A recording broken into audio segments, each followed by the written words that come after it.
Inside the castle of the Holy Land at this moment, a very mysterious figure appeared, known as Imu-sama. While Sabo has told everyone, he is not the one who assassinated King Cobra, making everyone happy. However, Sabo has discovered a secret in Mary Joie's. Now, in the kingdom of Lulusia, suddenly, all the people can sense something massive appearing in the sky. While Sabo is informing everyone, inside the Pangea castle in the Holy Land Mary Joie's, there is an empty throne for the world king. Suddenly, the 5 elders immediately ordered the marines to cut off Sabo's communication, before he could reveal the secret of the empty throne. So, the 5 elders decide to erase Lulusia, to eliminate Sabo. Suddenly, bright rays start appearing in the sky continuously, and begin to obliterate the entire kingdom. In an instant, the entire kingdom disappears. Sabo's connection with everyone is also severed. On Luffy's group side, they are advancing into an extremely cold sea area. The waves here are very strong enough to blow away sea monsters. But thanks to Jinbei's navigation skills, they can navigate through the icebergs. Nami notices an island nearby. At this moment, Luffy sees something strange, so he asks Nami. Jinbei recognizes it as a massive warm water vortex, making everyone worried. When Jinbei intends to avoid it, Luffy discovers someone inside. Sanji recognizes her as a girl. Zoro decides to cut the massive vortex with a single sword strike. With one swing, he splits the giant vortex into 2, and causes it to disappear. Suddenly, Chopper is swept away by the wind. So, Luffy quickly catches him, but he also gets swept away. Unexpectedly, Bonnie is blown up from under the sea. So, Luffy catches her too. Now, Bonnie continuously warns them that there is a sea monster below, making everyone frightened. Unexpectedly, it turns out to be a giant shark, intent on swallowing Luffy's ship, causing everyone to worry. But thanks to Jinbei's ship handling skills, so, they manage to escape from the shark's mouth. At this moment, they realize it's a mechanical shark. Unexpectedly, Luffy falls into the sea. So, Jinbei immediately jumps in to rescue him, and entrusts Sunny to Frankie. Seeing that the mechanical shark still intends to attack them, Frankie uses a new skill of Sunny called Ship's Bottom, boosting Sunny's speed significantly. Unexpectedly, the shark can shoot torpedoes, causing Sunny to flip and sink into the sea. While Jinbei is still trying to save Luffy's group, when he surfaces, Sunny is nowhere to be seen. Now, the shark continues its attack. So, Jinbei holds all 3 and runs away. But he was also swept down by the current. On the other hand, the others were sinking into the sea, making them unable to breathe. So, the shark continued to attack and swallow them all. Unexpectedly, a robot appeared, and immediately defeated the giant shark. Frankie realized that if they continued to sink like this, everyone would die. On Tashiji's side at this moment, she is taking care of the giant babies, to help them return to their normal size. Because these giant children are all the giant experiments of Caesar at Punk Hazard. But thanks to the alliance of Luffy and Law, they were able to defeat Caesar and save these children, and handed the children over to Tashigi for care. On Helmeppo's side, he is pleading with the Vice Admiral of the Navy here, asking him to help rescue Kobe. But Kobe has been captured by Blackbeard and taken to his territory, and that place is very dangerous, so, they didn't have the strength to help him. But Helmeppo doesn't give up, trying to persuade them to save Kobe. On Luffy's group side, Jinbei has brought them ashore, but he doesn't remember who Bonnie is, making Bonnie angry, because he, too, is from the worst generation but doesn't recognize her, despite Luffy being one of the emperors. Bonnie sees him as just a fool. At this moment, Bonnie wonders why Luffy's wanted poster shows white hair, so he explains, "That's my free form." Suddenly, Luffy feels hungry again. When they want to go eat, Bonnie immediately warns them that this island is called Egghead, belonging to the world government, and this place is the laboratory of Dr. Vegapunk, considered to be 500 years ahead of the world. Surprising Luffy, it turns out Bonnie came here to find Vegapunk. On Zoro's group side, they have been rescued by a giant robot, surprising everyone. Suddenly, a girl appears from inside the robot. It turns out that the robot shark was programmed by her, but it malfunctioned. While everyone didn't know who she was, she said, "I am Dr. Vegapunk." At this moment, Frankie's group was extremely surprised, because he never expected to meet Vegapunk here. It turns out that Frankie is a big fan of Vegapunk, because he spent 2 years in Vegapunk's laboratory researching, while Usopp really likes her robot, and Sanji immediately became interested in women, making the whole group very excited. Suddenly, Robin felt very strange, because Vegapunk is not a girl, so, she revealed her true identity. I am Vegapunk 02, named Lilith, which surprised Robin. At this moment, she wants to steal all of their valuable belongings, because Vegapunk's budget on the island is too tight, which angers Nami. Suddenly, another group of sea monsters appears. Upon seeing Lilith command this group of sea monsters to threaten them, it makes everyone worried. Suddenly, a person named Shaka calls her. He advises Lilith to stop her looting activities, because he recognizes them as the Straw Hat Pirates. Their captain is one of the 4 emperors, seeing Lilith still looking down on them, so, he said, "Look at the swordsman. He is Zoro with a bounty of 1,111,000,000 berries, and at that distance, he can kill you anytime." Nico Robin's devil child is the same. They didn't care about the sea monsters because the strong ones always identify their first target. This surprised Lilith, and she thought that Sanji and Frankie were just pretending to be foolish. Suddenly, Shaka told Lilith to bring the whole group to meet him. It turns out he is Vegapunk 01. At this moment, Bonnie is leading Luffy's group to find their way to the laboratory. Bonnie has revealed to Luffy that when she was a child, she used to live on this island. This piqued the curiosity of the entire group, wondering what Bonnie was looking for in Vegapunk. Unexpectedly, Bonnie wants to kill Vegapunk, because he turned her father into a biological android, causing him to lose all consciousness. So, they reached a staircase. Therefore, the whole group climbed up together. Upon entering the laboratory, it immediately delighted Luffy, because inside was an incredibly modern city, with even fish capable of flying in the sky, and a dragon was battling a giant robot. Seeing them fight each other, it surprised Luffy greatly. So, Luffy jumped up to play with them. Unexpectedly, he was eaten by the dragon. Suddenly, Luffy could pass through the dragon. It turns out that the dragon was just an illusion. At this moment, Bonnie saw a giant ice cream sundae. So, all 3 of them ran to eat the giant ice cream. Unexpectedly, they passed through it, leaving them puzzled as to why they couldn't touch the ice cream. Luffy immediately thought they had died. At this moment, Jinbei realized that the ice cream was just a hologram, not real, but Luffy was very hungry. This immediately made him angry, causing him to transform into Gear 5, because he thought there would be food here. Chopper discovered a machine that produces food, but Bonnie said it might also be fake. At this moment, Jinbei felt that it was very hot here. Suddenly, a girl appeared and said, "This is a tropical island, and the climate on this island is controlled by her," which immediately surprised the whole group, because she was a giant girl. At this moment, Luffy thought that this girl might also be fake, so, he immediately attacked her. Unexpectedly, she turned out to be real, which made her angry, and she punched Luffy back, accidentally bumped into the food-making machine. Thus, it immediately produced a hamburger. They realized that this hamburger was not a hologram. So, all 3 of them were delighted and decided to taste it. Then, they continued to choose their food together, making the whole group very happy, because the food here was very delicious. At this moment, the girl explained to Jinbei, "This is an automatic food-making machine, and it can make 500 different dishes at once from excess ingredients." Suddenly, she became angry because of the insufficient budget, so, she couldn't bring her invention to the whole world. Unexpectedly, she could punch the holograms as well, which surprised Jinbei. It turns out it was thanks to these special gloves. Therefore, she could touch the holograms, but Luffy's group was still focused on eating. They paid no attention to her. Jinbei asked, "Who are you?" So, she told the whole group, "I am Vegapunk 05 Atlas," which surprised Luffy's group, but Bonnie felt strange, because Bonnie had never met her before. On the side of the CP0 group at this time, they confirmed that there is only one Vegapunk, because he is too busy and doesn't have much time. So, Vegapunk divided himself into 6 individuals. The first person is Punk 01 Shaka, Punk 02 is Lilith, Punk 03 is Edison, Punk 04 is Pythagoras, Punk 05 is Atlas, finally, Punk 06 is York.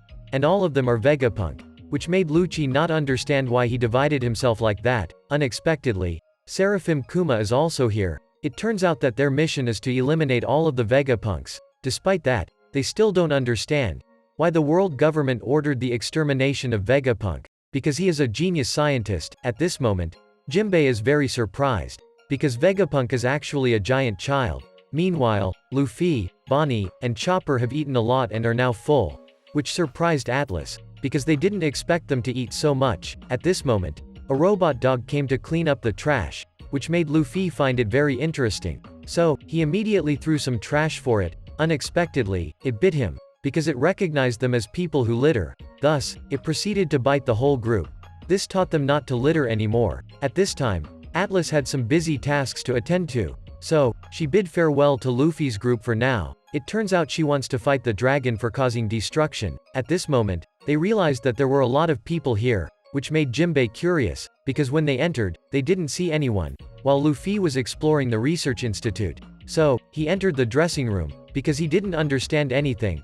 Luffy started pressing buttons randomly. Unexpectedly, the machine's arms grabbed him. When Bonnie's group rushed over, they saw that Luffy had already changed his clothes, which made him very excited, because this outfit was very comfortable. So, Bonnie, Chopper, and Jinbei also changed into new outfits.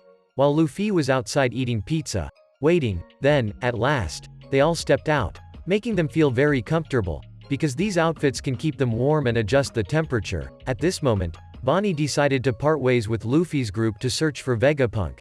Suddenly, Luffy sensed danger. Unexpectedly, he saw Kuma, which immediately made the whole group alert. So, Luffy immediately assumed a fighting stance. Suddenly, he approached them.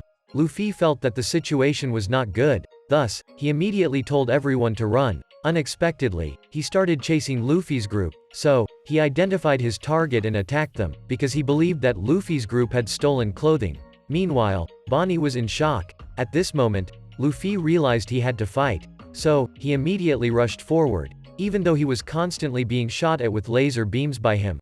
But Luffy managed to dodge and used Gear 3. Unexpectedly, he was stopped by Bonnie. Leaving Luffy puzzled, he asked, "What are you doing?" Unexpectedly, Bonnie started crying and said, "He is my father," which surprised Luffy's group, because Kuma is Bonnie's father. So, Bonnie remembered her past, when she was still by Kuma's side. But he continued to attack Bonnie, thus, Luffy immediately ran to shield her. On the side of Law's pirate crew at this time, Beppo was relaxing, sunbathing. Suddenly, Law sensed danger. Unexpectedly, it was Blackbeard's ship, which surprised Law. Seeing Blackbeard standing in front of them, Law realized they were targeting him. At this moment, Burgess, Augur, and Doc Q, the commanders of Blackbeard's crew, appeared. So, they immediately prepared for battle. The Blackbeard pirates began to attack them. So, Law's crew dived into the sea and fled. But they were immediately bombed by them. At this moment, Blackbeard has used Conqueror's Haki in combination with his Devil Fruit power, immediately creating a massive water vortex, to locate Law's crew. So, Law immediately ordered everyone to surface, to prepare for a direct confrontation with Blackbeard. Surprisingly, Law was turned into a girl. This surprised everyone. He realized he couldn't use his Devil Fruit powers. Unexpectedly, his crew members were all turned into girls. It turns out that this female disease can be contagious. But thanks to the battle with Big Mom and Kaido, Law figured out how to counter this ability. So, he immediately used Haki within his body, to break this power, and Law successfully turned back into a man. His crew members also returned to normal. At this point, Law's crew had arrived at a nearby island. It turns out that the one who turned Law into a woman was Doc Q, because he ate the devil fruit that causes sickness. Meanwhile, Augur ate the devil fruit that grants instantaneous teleportation. So, he and Burgess immediately pursued Law's crew. Suddenly, Burgess lifted an entire mountain. This immediately surprised Law. Due to his strength, turns out Burgess has eaten the devil fruit of strength. So, he immediately threw the mountain towards Law's group. Law immediately used his devil fruit power and cut the mountain into pieces. Suddenly, Blackbeard also appeared, causing Law to wonder why he was being pursued. But Blackbeard was too heavy. This caused Doc Q's horse unable to fly. It turned out that this horse had eaten the Pegasus devil fruit. At this point, Blackbeard let Law know, because he knew Law, Kid, and Luffy had defeated Kaido. So, he waited here to take Kaido's poneglyph. Law realized it was time to fight. Meanwhile, Blackbeard was laughing loudly. Thus, Law immediately activated his devil fruit power, and created a room enveloping the entire island. With just one slash, he cut Doc Q's horse in half. It caused Blackbeard to fall down. At that moment, he realized, Law's devil fruit has awakened. So, Blackbeard immediately used his tremor devil fruit, attacking Law's group, creating a massive earthquake, and blowing away a whole chunk of the island. At this moment, Law's crew is being forced down to the ground by him, making them unable to move. Law realizes that Blackbeard is too powerful. On Doc Q's side, he threw apple bombs towards Law's crew members, but they managed to block his bombs, because Law's crew is best at naval battles. While Blackbeard is attracting Law's attention, Augur shot him sneakily. So, Jean Bart immediately rushed over to intercept the bullet, helping Law. Law then used his devil fruit power, and infused it into the sword to attack Blackbeard. Thus, he immediately shocked him with electricity, causing him to be injured and fall down, but still didn't cause him serious injury. Augur immediately teleported Blackbeard to Law's location. While Blackbeard's ship was being attacked by Penguin and Shachi, inside Blackbeard's ship at this moment, they have captured Pudding. She believes that if her mother were still alive, then Blackbeard would never catch her. It turns out that Aokiji and Augur had previously attacked Big Mom's territory, and they froze the entire Cake Island. Although Cracker tried to prevent it, but he was no match for Aokiji, so, he was frozen. As a result, they managed to capture Pudding. Because Pudding's abilities could help Blackbeard find One Piece, on Law's side, they are still continuing to attack Blackbeard, but he has blocked his attacks, while Law is thinking he has the upper hand. Then Blackbeard used the dark fruit, causing Law to be surprised. On Luffy's side, they were still trying to escape. They were still very surprised, because Bonnie is Kuma's daughter. Suddenly, the cyborg destroyed a building, causing a large piece of debris to fall on them. Fortunately, Jinbei immediately blocked it. At this point, Bonnie stopped, because she thought this cyborg was her father. So, Luffy pulled her away. Thus, he continued to attack them, forcing them all into a dead-end alley. Jinbei realized there was no way out. So, he decided to fight him, while Bonnie was very worried. Even though Jinbei said he wasn't the real Kuma. But, Bonnie still tried to stop them, and used her devil fruit to turn Jinbei into a child.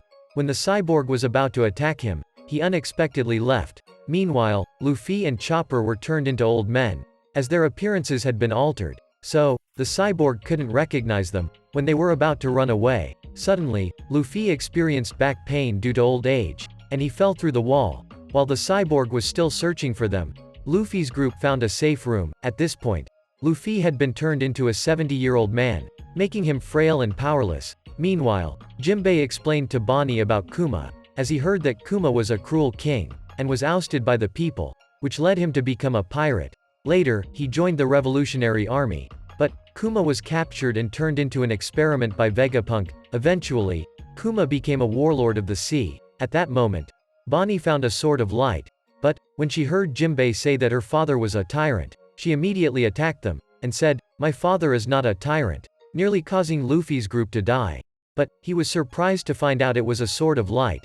Bonnie realized they were in a junkyard, where Vegapunk's failed inventions were discarded. At this point, Bonnie declared she would definitely kill Vegapunk, and she reverted Luffy and Chopper back to normal. But, only Jinbei remained transformed into a child. On the side of the other Straw Hat crew members, Lilith controlled a giant robot to bring them back to base, making everyone very excited, because they were flying on a giant robot.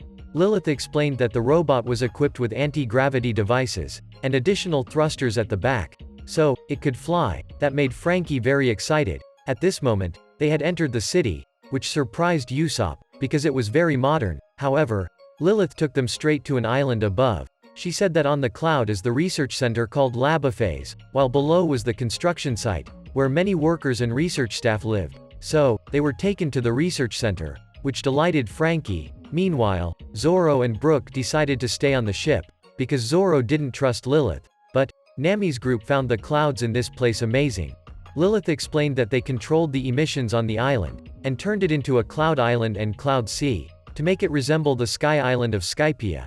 Now, Lilith told them to go into the dressing room. That made everyone very excited. Robin and Nami began to choose outfits for themselves. So, both of them have changed into very nice outfits, that everyone very liked, because their outfits are very light and comfortable, while Zoro and Brook remained skeptical of this place, because it belonged to the world government. If Nami's group encounters danger, Zoro would immediately come to their rescue. Unexpectedly, Caribou was also there. It turned out Luffy had promised to help him escape from Wano. So, Zoro chased him away, making him fearful, because this place belonged to the world government. Meanwhile, Nami's group continued to be very excited. As they explored the research institute further, suddenly, they saw Lilith walk through a wall, which surprised them. So, Sanji tried to walk through it as well. And when they saw he was safe, everyone followed suit. However, when Usopp walked through it turned into an iron door. At this point, they couldn't find Lilith anymore. Suddenly, Vegapunk Edison started talking to them, and guided the whole group through the research institute.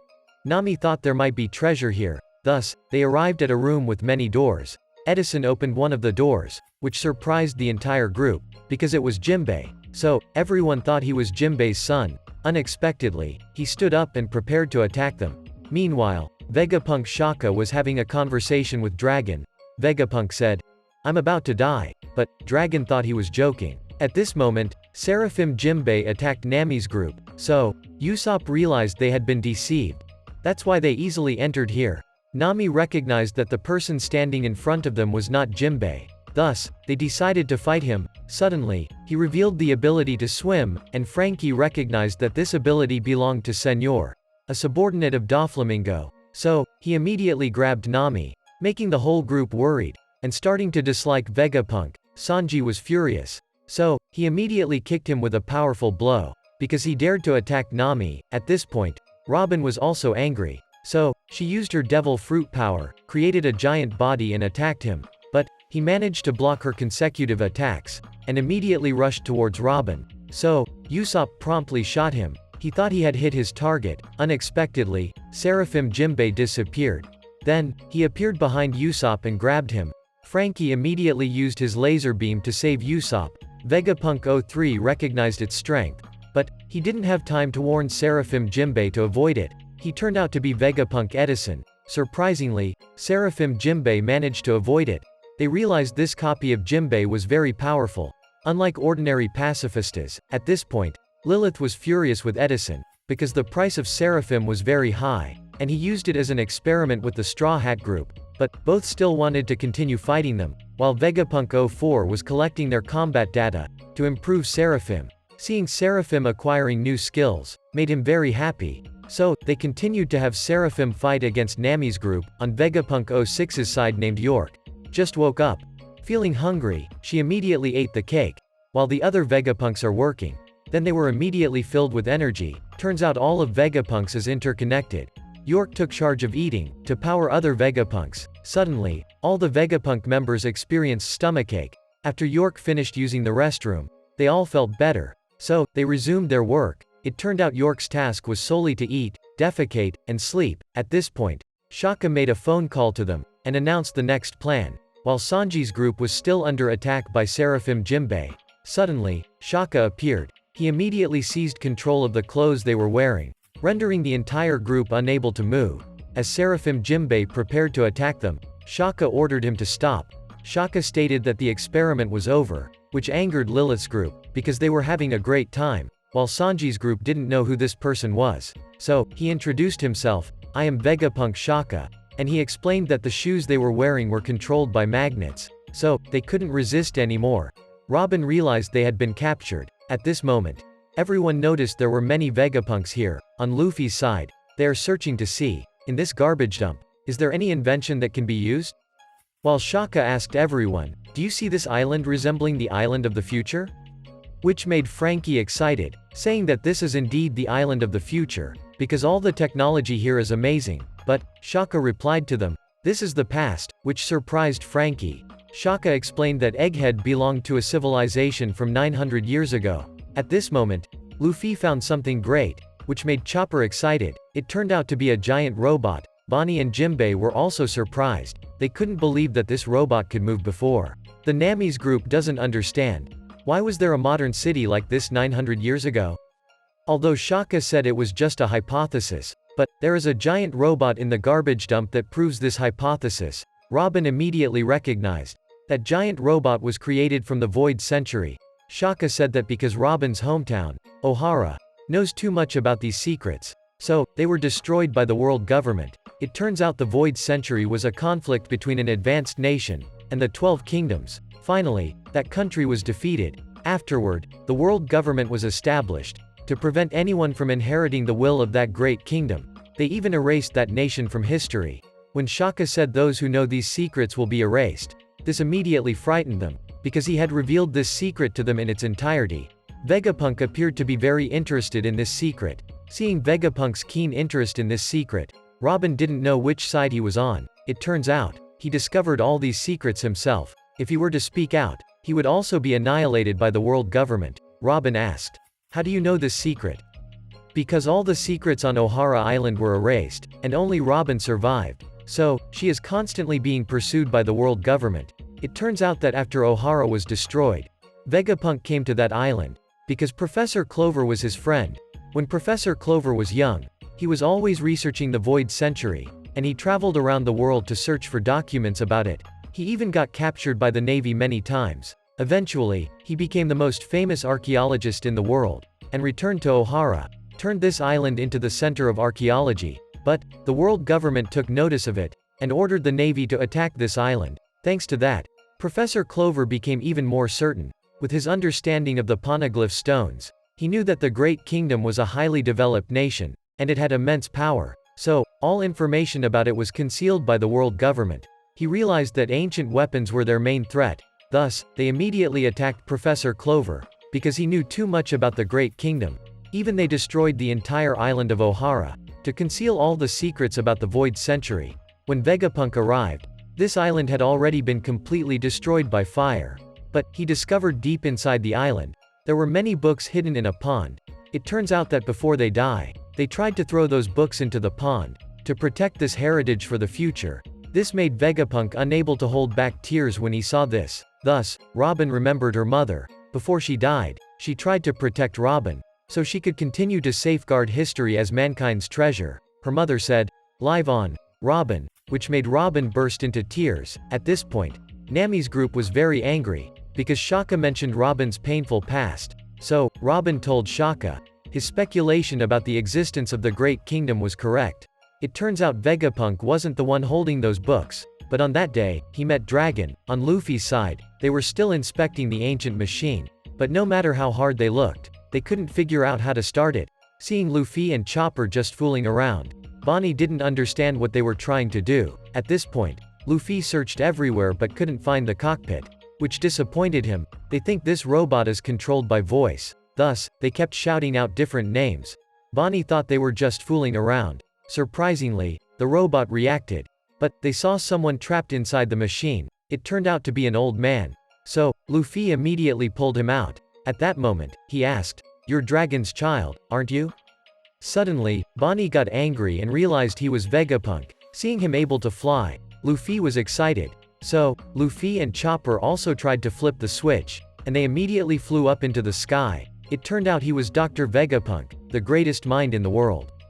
22 years ago, after Ohara Island was completely destroyed, Vegapunk arrived on the island, although everyone on the island had already died. But, Vegapunk realized that they had won, because they had protected the valuable books of Ohara's heritage. Suddenly, he saw giants gathering the books here, making Vegapunk wonder what they were doing.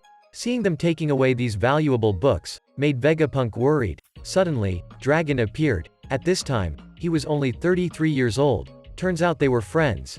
Dragon noticed that Vegapunk's head was developing. Vegapunk asked, "Why are you here?"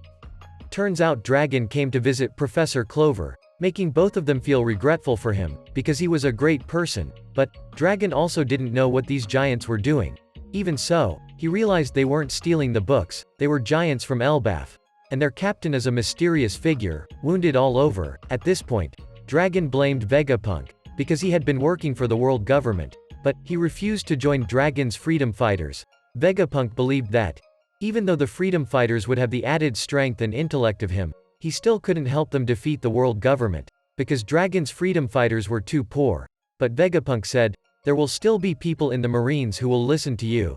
Dragon became angry, because the world government was too ruthless. Even though the people of Ohara did nothing wrong, they were still ruthlessly wiped out. So, Dragon was determined to build an army that could fight against the world government and say, "I will change this world."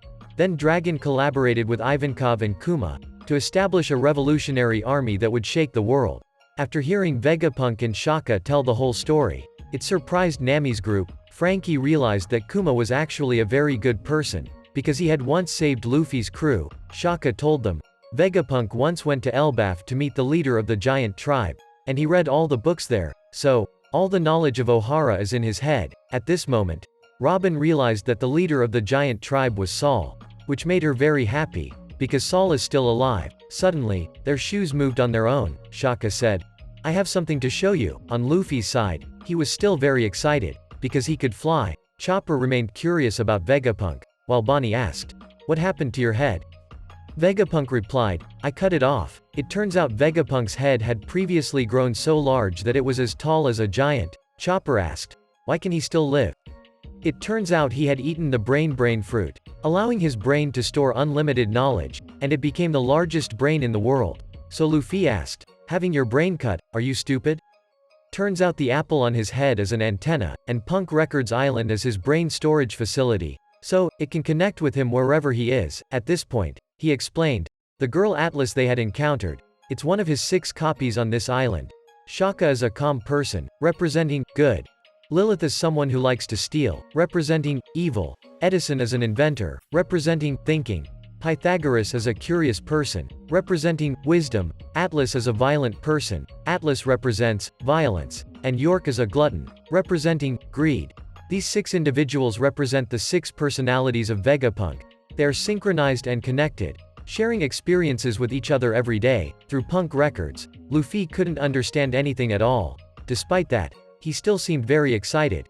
But Bonnie still harbors deep resentment towards Vegapunk, because he's willing to sacrifice everything for science, and turned her father into a heartless weapon. So, she threatened Vegapunk to turn Kuma back to normal. But he said that this sword would attract a swarm of insects here. Suddenly, a swarm of insects appeared, making Bonnie terrified. On Shaka's side, they brought Nami's group to the surveillance room, and they saw Luffy's group. Meanwhile, Bonnie had fainted. Turned out she was afraid of insects.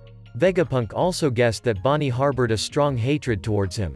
Suddenly he asked Luffy, did you see another dragon similar to Kaido in Wano? Luffy recognized that it was Momo. It turns out the devil fruit that Momo ate was Vegapunk's failed product, and he spent 20 years researching Kaido's lineage factor to develop that artificial devil fruit. But Luffy found that devil fruit to be very strong, unlike a failed product. Vegapunk asked, what color is that dragon? Pink, which immediately disappointed Vegapunk, because its color was different from Kaido's. At this point, Luffy asked, did you create this robot? So, he explained, it's the legendary robot from 200 years ago. Outside of Egghead, the world government ordered CP0 to eliminate Vegapunk. At this point, Luffy asked Vegapunk, can this iron giant move? So, he told them, this iron giant attacked the Holy Land Mary Joie 200 years ago. If it wakes up, it will attack the Holy Land Mary Joie once again, which made Chopper scared, and he revealed, this iron giant was created 900 years ago, surprising Luffy's group. While Luffy was very excited, he wants to awaken this robot. Luffy even hit the iron giant's head. While Jinbei didn't understand why the iron giant attacked Mary Joie, but Vegapunk also didn't know. He only heard about it 200 years ago, when the iron giant attacked Mary Joie. It ran out of energy, so it didn't cause too much damage to Mary Joie. But for scientists, it was a great opportunity, because this iron giant is such advanced technology. It makes Luffy even more intrigued. Vegapunk said he also doesn't know where this iron giant comes from, and the world government has ordered its destruction. But scientists have tried to protect this iron giant, and place it here. Even the world government doesn't know this. At this point, Luffy immediately told Vegapunk to restore it, so he could control it and turn it into his own robot. But Vegapunk still couldn't do it. At this point, Vegapunk was very surprised, because Luffy's group has found this secret garbage dump. Luffy explained that they stumbled upon here through the wall, while Robin's group was still following Luffy, and they had also heard the whole story. This surprised Nami, because she didn't know who would want to attack the celestial dragons. Frankie didn't understand why the iron giant could enter Mary Joie. Sanji thought it resembled the robot that brought them here. Shaka explained that it was created based on the iron giant, but currently, they still cannot restore its energy, surprising everyone, because even Vegapunk cannot do this. Shaka explained, because the iron giant uses a strange energy source from the past, so they cannot restore it. At this moment, they noticed Bonnie. Unexpectedly, she was traveling with Luffy's group. Seeing that Bonnie still hadn't woken up, Vegapunk remembered Kuma, and he felt guilty towards Bonnie. So, Luffy immediately told him to kneel down and apologize to Bonnie. He said there was something important he wanted to give to Bonnie, and Vegapunk asked Luffy, can you help me get out of Egghead? Outside Egghead, Lucci's group is advancing in. They then spotted the giant monsters. He recognized them as Vegapunk's guards, so Lucci immediately ordered to attack them. Seeing that they had defeated the giant monsters, Pythagoras promptly informed Shaka that the world government had dispatched CP0 here, making Nami's group worried, as they knew it was Lucci who had come. But Lilith said just handing over the Straw Hat Pirates to Lucci would suffice, making everyone fearful. At this moment, Shaka made the decision. They would fight against the world government, on the side of the Revolutionary Army. Kuma is trying to move, while everyone is trying to repair him, making people puzzled about what Kuma is trying to do. Suddenly, Kuma is trying to run away, causing worry for Dragon and Ivankov, so they immediately try to stop him. But Kuma promptly uses his devil fruit power to depart. At this point, Pythagoras demands that Lucci return Seraphim to them, and tells him to leave the island immediately. At this moment, Lucci states that he's here to investigate the disappearance of Cypher Pole. This angers Lilith. She realizes that they are lying. On Luffy's side, they are surprised, because Vegapunk wants to leave, while he still seems very proud. He introduces to them that this island was built by him. Despite facing shortages in manpower and budget multiple times, he finally managed to build this island of the future, and his dream is to create a world provided with free energy that would help the world be free from war. But Luffy is completely uninterested. It's only now that he tells them the reason Vegapunk wants to leave this island. He wants to unlock the secret of the Void Century, to search for the power source of this Iron Giant, but if he does, he'll be eradicated by the world government just like Ohara. Suddenly, the city was attacked. While Pythagoras was trying to chase Lucci away, at this moment, Lucci ordered everyone on the ship that they would abandon the ship and infiltrate Egghead, leaving the ship here as bait. So, Seraphim Kuma teleported them to the island, and the sea monsters attacked the ship. On Luffy's side, they thought the city was under attack, but Vegapunk said the explosion was outside the island. He realized that the CP0 had arrived, while Luffy only thought they were no different from CP9. Then Jinbei informed Luffy they were much stronger than CP9. At this point, Lucci had infiltrated the city. It made them very intrigued, because the city was too modern. The employees here also recognized them as CP0. Shaka's group also noticed they had entered the city, making everyone worried, because this guy turned out to be Lucci. Sanji was determined to protect Robin this time, while Shaka wondered how they got in here, as their ship was destroyed by sea monsters outside. Pythagoras speculated it was because of Seraphim Kuma's powers. Shaka realized they had abandoned the ship. Realizing they were prepared to sacrifice on this island, he immediately informed everyone, telling Atlas to return to the laboratory, and instructing Sentomaru to evacuate everyone. At that moment, he released all the Seraphim. Turns out Seraphim number 1 is S-Hawk, a version of Mahawk. Seraphim number 3 is Snake, a version of Boa Hancock. Seraphim number 4 is S-Shark, a version of Jinbei. Thus, he ordered the Seraphim to attack. Vegapunk realized that the world government had ordered his assassination, so he wants Luffy to take him off this island. Luffy immediately agrees, because he finds his head intriguing. But first, Vegapunk wants to take Bonnie to Labophase, and he tells Luffy to use the flying rocket to get there. This makes Luffy excited, but Vegapunk immediately disappears. On the CP0 side, they see the giant dragon, causing them to be frightened. So, Kaku decides to fight it. When the dragon attacks, he also flies up to attack the dragon. Unexpectedly, his attack passes through the dragon. Stussy says it's just a 3D image, and the dragon disappears. So, Kaku immediately flew up to Labophase above the clouds. Unexpectedly, he immediately fell into a trap and exploded. Stussy explains, Labophase is protected by a solid defense system. Thus, she tells Lucci not to underestimate Vegapunk. Suddenly, Atlas ran over to chase them away, surprising Kaku. Stussy said she is one of Vegapunk's clones. Seeing Atlas about to attack Lucci, making Nami's group worried, and Shaka told her to stop.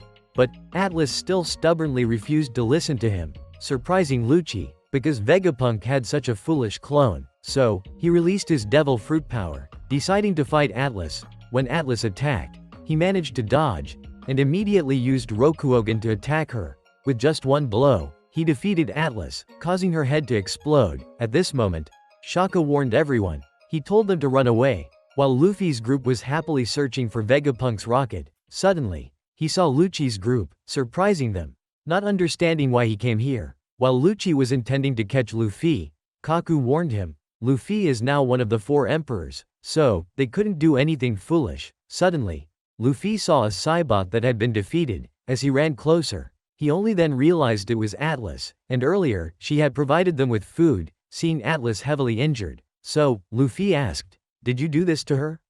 Lucci replied, "This is the work of the world government." But, Luffy didn't care because Atlas had given him food. Thus, Luffy decided to fight Lucci, and their battle will begin in the next episode. On the side of the Marine headquarters, when Akainu learned that Luffy was at Egghead, it made him very angry, but the world government has sent CP0 there. Now, Akainu is worried that Vegapunk will side with the Straw Hats. So, Kizaru has begun to depart for Egghead, to prevent the cooperation between Luffy and Vegapunk. Akainu orders his subordinates to inform Lucci. He must absolutely not engage with Luffy before the navy arrives. On the side of Egghead Island, everyone is still fearful. So, Jinbei and Chopper intend to take Bonnie and Atlas away, while Luffy is preparing to fight Lucci. Despite knowing Luffy has become a Yonko, Lucci remains undeterred. Jinbei advises Luffy that now is not the time for fighting, but Luffy still decides to battle him, because what he has done here cannot be overlooked. So, Luffy immediately attacks Lucci, but he manages to block it. Lucci continues to counterattack Luffy. Thus, both of them used Haki to fight each other. Unexpectedly, Lucci knocked Luffy away, but it still didn't affect him much. At this point, Lucci was puzzled by Luffy's wanted poster, which looked odd. So, Luffy decided to show him his new state. Luffy then activated the awakening power of his devil fruit. Feeling his heartbeat like a drum, he activated Gear 5, turning his hair white. Everyone sensed this tremendous power, while Lucci was quite pleased, seeing Luffy's newfound strength. Chopper and Jinbei were also surprised, and they realized this was Luffy's Gear 5 state. Unexpectedly, Luffy dashed towards Lucci with incredible speed, and he immediately slammed him into the wall. Seeing this strength of Luffy's surprised everyone, but Stussy found him rather foolish. Nami's group also realized it, that this was the power Luffy used to defeat Kaido, surprising Shaka. So, he relayed the information to Vegapunk. At this moment, Lucci could still stand up, seeing Luffy looking very cheerful, making him uncomfortable. So, he decided to also activate his Devil Fruit's awakening power, surprising Luffy, because this is Lucci's awakened form. He then rushed towards Luffy at a very fast speed. Shaka realized when a zone fruit awakens, it will steal the user's personality. He then attacked Luffy very quickly, but he managed to dodge, even teasing him, which made him angry, chasing Luffy all over the city. But he still couldn't hit Luffy. Suddenly, Vegapunk also ran into the surveillance room, because he also wanted to see Luffy's Warrior of Liberation state. So, he immediately asked them for information about it. But Nami's group only knew this power came from the Gomu no Mi, surprising Vegapunk, because in his encyclopedia, there's no devil fruit named Gomu, leaving everyone shocked. Seeing Luffy's Gear 5 state looks very impressive, Vegapunk was delighted, and he understood everything. So, he told everyone that this form of Luffy's resembles an ancient deity. This surprised Robin. Vegapunk said that the Warrior of Liberation often plays the role of a clown, to bring joy to everyone. They call him Sun God Nika. However, Nami doesn't know this name, Nika, because he has been erased from history by the world government. Vegapunk explained that as long as there are people who long for him, Sun God Nika will never disappear, so that longing has become a devil fruit, and it embodies humanity's desire for evolution. While Lucci continues to attack Luffy relentlessly, he cannot land a hit on him. Vegapunk explains to everyone. Although devil fruit powers are bestowed by nature, but it comes with a punishment, which is the sea. While Luffy and Lucci exchanged powerful punches, causing both to be thrown back, Vegapunk explained his entire theory about devil fruits, leaving everyone surprised. Don't you find this world fascinating? Sentomaru was monitoring the battle between Luffy and Lucci, which made him angry, because this wasn't the place for battles between the world government and pirates. Suddenly, Vegapunk contacted him. It turned out he had gathered all the Seraphim to assist CP0, but Vegapunk said he was being pursued by CP0, so CP0 was their enemy. He reminded Sentomaru that he owed him once, because Vegapunk had saved him from poverty in the past. Thus, Sentomaru had to help Vegapunk. This made CP0 worried, because Sentomaru had 3 Seraphim with him. They didn't expect Sentomaru to command Seraphim S-Bear. And S-Bear immediately attacked them. At that moment, they realized, the Seraphim always obey the orders of those with higher ranks. The highest is the 5 elders, next is Vegapunk, then comes Sentomaru. Lastly, it's the turn of CP0, so they lost control over the Seraphim. While Lucci was still relentlessly attacking Luffy, Luffy began to fight back against him. At this point, Sentomaru ordered the Seraphim to support the Straw Hat crew.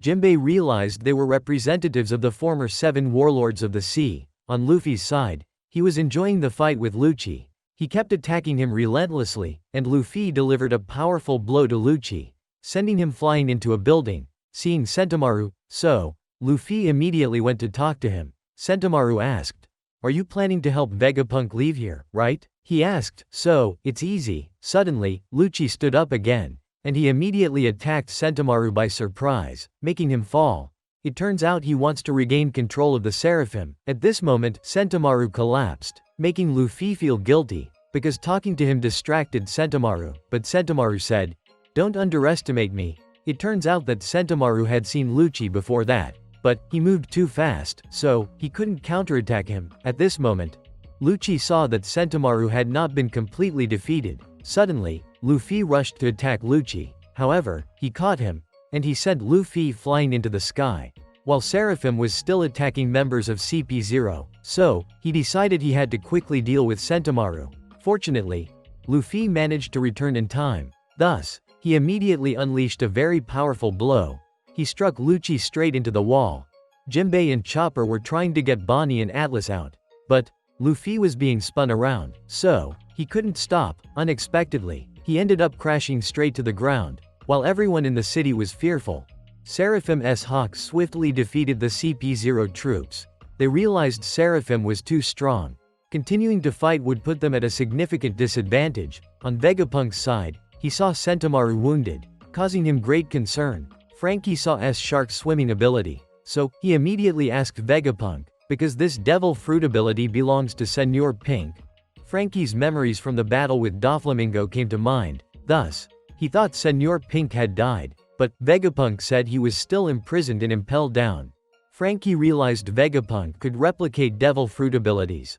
Although Vegapunk mentioned earlier that only zone-type devil fruits could be replicated, suddenly, he remembered Caesar, because he created faulty smile devil fruits, making Robin angry, because those who eat smile devil fruits are forced to smile. At this moment, Vegapunk said, "Special devil fruits can all be replicated, but it requires a lot of money and time." He was also not sure if this devil fruit had awakening abilities, which surprised everyone, and he attempted to create Logia-type devil fruits, but he failed. However, he discovered a way to create Paramecia-type devil fruits by studying the lineage factor and incorporating it into someone else's body. It turns out that the test tube on Snake's arm was indeed the result of his research, which surprised Franky, because he could produce blue-colored blood. At this moment, Snake used Boa Hancock's ability and turned all the CP0 soldiers into stone. Meanwhile, Bear used Kuma's ability, creating a massive explosion. Vegapunk said Seraphim is the strongest human form in history, which surprised everyone, and they understood why the 7 warlords were abolished. But they were also very worried, because Seraphim is the Navy's weapon and a threat to them. At this moment, Sentomaru struggled to stand up, but he was too heavily injured. While Lucci still hadn't been defeated, he continued to rise and appeared in front of Sentomaru. Lucci wondered where Luffy was, but Sentomaru said that he is not his friend. Lucci didn't believe him and continued to attack Sentomaru. Unexpectedly, Luffy immediately returned. Even his head is very big, which surprised Lucci. Luffy immediately attacked him, but he managed to dodge, so he moved very quickly, seeking an opportunity to attack Luffy, but he bit down on a stone to shoot it out, causing Lucci to constantly dodge. Unexpectedly, Luffy immediately appeared behind him, and he came up with a new move. So, Luffy grabbed a pipe and turned it into rubber. Then, Luffy used the elasticity to attack Lucci, making him remember when Luffy fought him before, and Luffy unleashed an extremely powerful blow on Lucci. Lucci wondered, "You become this strong already?" So, Luffy immediately defeated Lucci, while Snake was leading Chopper and Jinbei to escape, and she led them to Vegapunk's rocket. So, Jinbei immediately thanked Snake, making her feel embarrassed. At this moment, Luffy realized there's no more time left, but there wasn't enough room for Sentomaru on the rocket, making Luffy worried. Suddenly, Sentomaru said, "I trust you can get that old man out of here." So, Luffy decided to leave. with only 9 seconds left. Luffy immediately ran away at a very fast speed. Fortunately, he managed to run into the rocket in time. Finally, the rocket launched, and took Luffy's group to Vegapunk's research institute. Suddenly, Bonnie discovered Luffy had been transformed into an old man, surprising everyone. Unexpectedly, they arrived in just 32 seconds, which astonished the entire group because it was too fast. Below the factory, all the residents had fled, leaving only Sentomaru behind. Suddenly, he saw Lucci standing up. But Sentomaru believed Luffy could fulfill his promise. Finally, he felt relieved and fainted. So, the CP0 were able to stop the attack of the Seraphim, and they had to continue their mission. At this moment, Kuma was moving very quickly towards Egghead, while the CP0 felt impressed by Sentomaru, because he has fulfilled his role of protecting Vegapunk, despite Sentomaru being heavily injured. Lucci said this was the result of those who opposed the CP0, but, he wondered, they don't know what Vegapunk intends to do. When Lucci wanted to continue the action, Stussy said they had to wait for the Navy to arrive. However, Lucci didn't want to wait. On Vegapunk's side, he was still monitoring the CP0, making him worried, because currently, he was their target. Nami wondered why they wanted to eliminate Vegapunk. Because he possesses the greatest intellect in the world. This will cause significant damage to the government. At this moment, Vegapunk informed Nami's group. He has dedicated many inventions to the world government. Among them are research on devil fruits, and the creation of the biological weapon Pacifista. It even developed into Seraphim. Surprising Nami's group, Vegapunk realized his inventions have greatly aided the world government, so they fear Vegapunk might betray them. Although Vegapunk has no intention of rebellion, the world government still wants to eliminate him. However, Vegapunk feels like fate has arranged it, because Luffy's group has arrived here, which makes Usopp and Frankie excited. They think Vegapunk will join their pirate crew.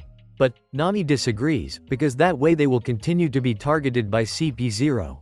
Robin also feels unsettled, and she realizes that the Sunny ship is being held here, so, they can only listen to Vegapunk, making him very happy. But, Sanji feels uncomfortable, and tells him to take off his shoes for them. Jinbei has handed Atlas back to the repair staff here. But, Bonnie is very angry, and she asks where Vegapunk is.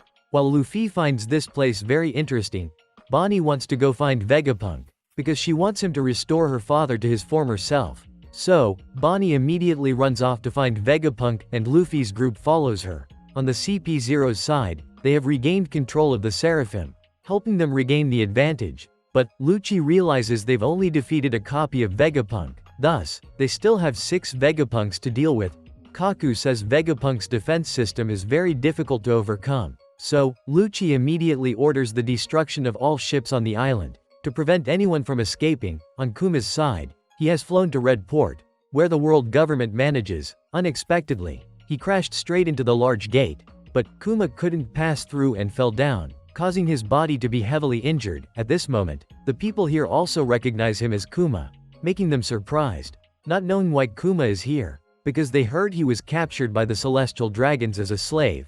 Suddenly, Kuma woke up, immediately frightening everyone. At this moment, the Navy forces have also heard the announcement, so, they will arrive here soon. But, Kuma is still determined to pass through this gate to reach Egghead, even though he is severely injured. On the CP0's side, they have sealed off all escape routes on the island. Thus, they believe no one will be able to escape. At this moment, Lucci is trying to find a way to lure Vegapunk out, because his defense system is too complex for them. Stussy realizes Lucci doesn't want to wait for the Navy. Lucci said, "I do not recognize the Straw Hats as emperors." While Vegapunk and his clones are monitoring the CP0, they realize they have blocked all escape routes, so, they have no way to escape. Shaka suggests using the giant robot to escape, but, it can only move within the range of the island. Lilith wants to fight to avenge Atlas, but, Pythagoras doesn't want to fight, causing the two to argue. So, Vegapunk says, "If there's no other way, then we have to fight," immediately exciting Lilith.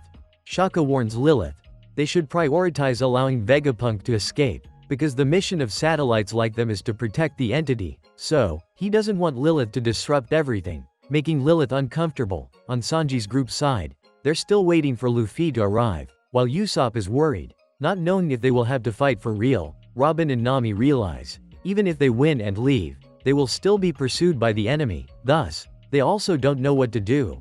While Vegapunk's group is still thinking of a plan. At this moment, Vegapunk feels guilty towards Sentomaru. Suddenly, Pythagoras says they still have one more ally, causing Edison to worry, because doing so will make the allied side be pursued by the world government. But Vegapunk immediately asks for their help, shocking Edison. Unexpectedly, they agreed to help Vegapunk, making him very happy. At this moment, they realize, as long as they can control the CP0, they can escape to Luffy's ship. So, Vegapunk immediately informs Nami's group.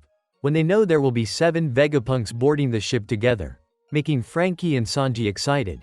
While Bonnie is very angry looking for Vegapunk, because he dared to use insects to threaten her into fainting. Suddenly, Luffy and Chopper hear the warning sound. It turns out Vegapunk's defense system has been neutralized. Shaka doesn't know who did this, surprising everyone. On Lucci's side, he realizes the defense system has been neutralized, but he also doesn't know who did it, so they all advance towards the island together. Suddenly, they see Luffy's ship, thus, they decide to destroy it. On Kizaru's side, he is advancing towards Egghead with the Navy fleet, and he also receives news that Vegapunk has sided with Luffy's faction. On Lucci's group's side, they have seen the Sunny ship, so he decides to destroy this ship.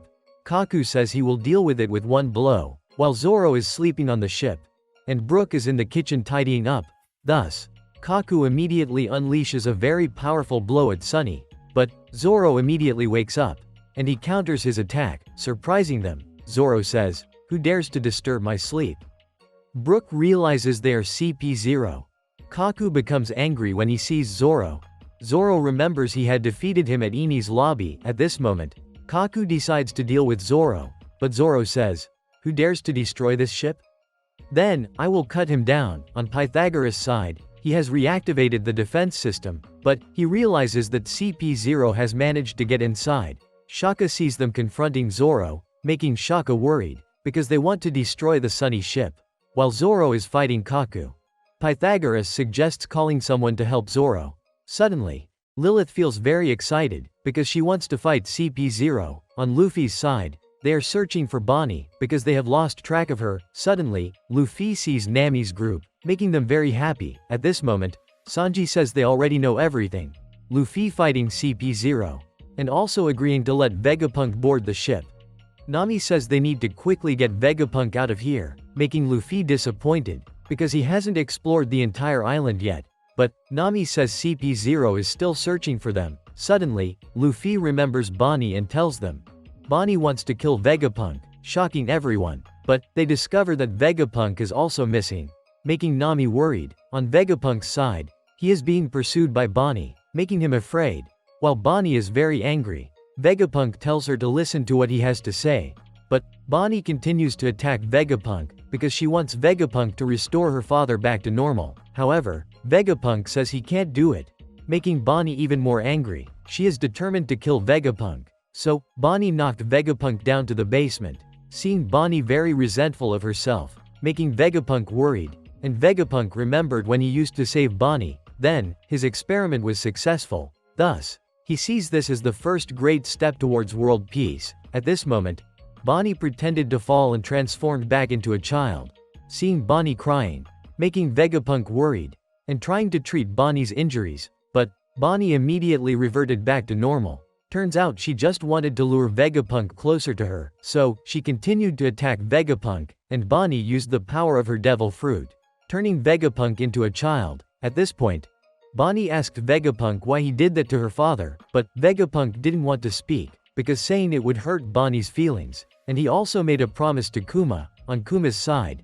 he's trying to climb over the gates of the Red Line, even though he was very seriously injured, while Bonnie was very angry, because Vegapunk refused to tell her. He said that Kuma's abandonment of his humanity was a decision made by Kuma himself, but Bonnie didn't believe it, because he would never abandon her, while the Navy was still blocking Kuma. However, Kuma was determined to pass through this gate. At this moment, Vegapunk said he was very proud because Kuma was his friend, and he also valued Kuma greatly, so he couldn't reveal this secret to Bonnie, but it made Bonnie even angrier. Suddenly, Bonnie saw a locked room. When she approached to see the room, Vegapunk immediately tried to stop Bonnie, and said that the room had nothing to do with Kuma.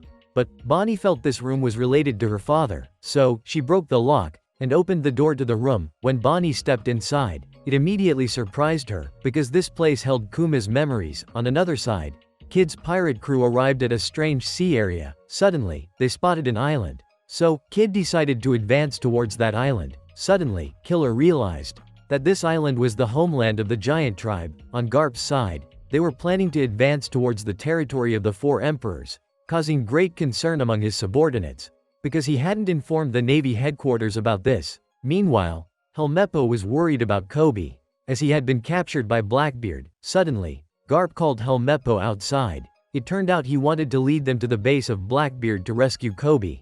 This made Helmeppo very happy. At this moment, Bonnie discovered Vegapunk's secret room, where Kuma's memories are stored. Despite Vegapunk's attempts to deceive Bonnie, he said this place has nothing to do with Kuma. But Bonnie still didn't believe.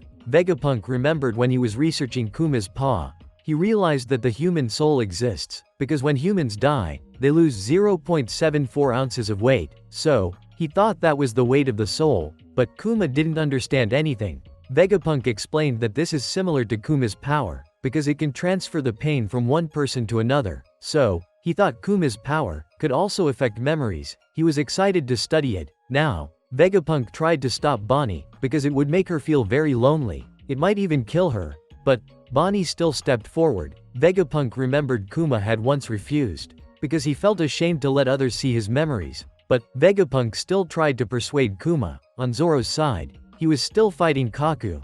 Zoro kept attacking him, but he managed to block Zoro's attacks every time. At this point, Kaku had also attained a new level of power, so he transformed into the awakened form of his devil fruit, which made Brook worried. Suddenly, Stussy told Lucci that she had a way to capture Vegapunk, while Nami was surprised, because Lucci's group had infiltrated here. Shaka said it was due to a system error, making even Frankie surprised. A genius like Vegapunk also made mistakes.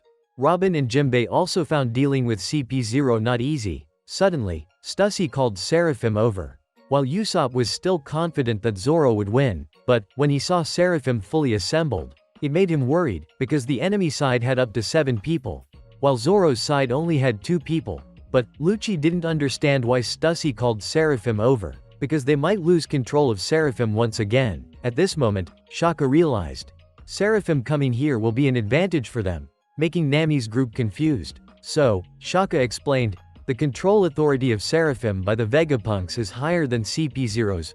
While Vegapunk was trying to prevent Bonnie, Kuma is still trying to find a way to get to Egghead, despite constantly being attacked by the Navy. But Kuma still doesn't give up. Suddenly, they shot Kuma down. So, they immediately surrounded him. Unexpectedly, Kuma stood up, and immediately fought back against them with a powerful blow, while Bonnie realized this must be her father's memory. At this moment, Kuma is very exhausted and in pain, while Shaka thinks they can regain control of Seraphim, making Edison and Lilith very excited. So, they immediately ran off to give orders to Seraphim. But Usopp realized that Zoro was in danger, because he was being held back by 7 people, until Vegapunk gained control of Seraphim. Thus, Frankie immediately went to help him. Suddenly, Nami told Sanji to go help Zoro. So, he happily ran off, because Sanji helps like Seraphim too, only listening to the orders of Nami and Robin. On Kaku's side, he is transforming into his awakened form. It turns out he has been waiting for this moment, to take revenge on Zoro, surprising Zoro and Brook. Zoro said, even though you've changed a bit, I'll still defeat you. So, Kaku immediately attacks Zoro. He even used Haki on his nose, and kept pushing Zoro back. But, Zoro had already become tired of Kaido's zoo in Wano, so, he's no longer interested in fighting Kaku. Zoro immediately delivers a powerful blow, knocking Kaku to the ground. Lucci sees that Kaku is at a disadvantage, so, he immediately orders Seraphim to destroy this place. Now, the Seraphim had begun to act, making Shaka worried. While S-Hawk is moving very quickly, S-Snake and S-Shark are preparing to shoot lasers. S-Bear utilizes Kuma's abilities, making Usopp's group very worried, because they know Seraphim is very strong. So, Shaka immediately urges Edison and Lilith. But, Seraphim has already launched their joint attack, causing Vegapunk's research institute to begin collapsing, making Brook very worried. At this moment, Kaku warns Zoro that they won't be able to win, seeing Seraphim continuously attacking, making him very excited. Zoro felt anxious. Seraphim continues to attack the research institute. putting Nami's group in grave danger, because everything inside begins to collapse. While Lucci and Kaku are very satisfied, suddenly, Stussy began to act. She immediately rushed over to bite Kaku's neck, making him very surprised. Unexpectedly, Kaku immediately fainted. At this moment, Lucci doesn't understand, why did Stussy do that? Stussy said, "You should go to sleep too." It turns out she is the first clone of Buckingham Stussy, a member of the Rocks Pirates, created in Vegapunk's Mads laboratory. At this moment, Lucci realizes that Stussy has betrayed CP0, so he immediately attacks Stussy. Lucci thought he had defeated her. Unexpectedly, it was only a clone of Stussy. Then, Stussy captured Lucci. He realizes that her lipstick is made of sea stone. Stussy immediately bites Lucci's neck, causing Lucci to faint. Thus, Stussy defeats them, leaving Zoro confused about what's happening. Seeing Lucci and Kaku both defeated by Stussy, surprising Brook. He also doesn't understand what's happening. Zoro asks Stussy, "What are you doing?"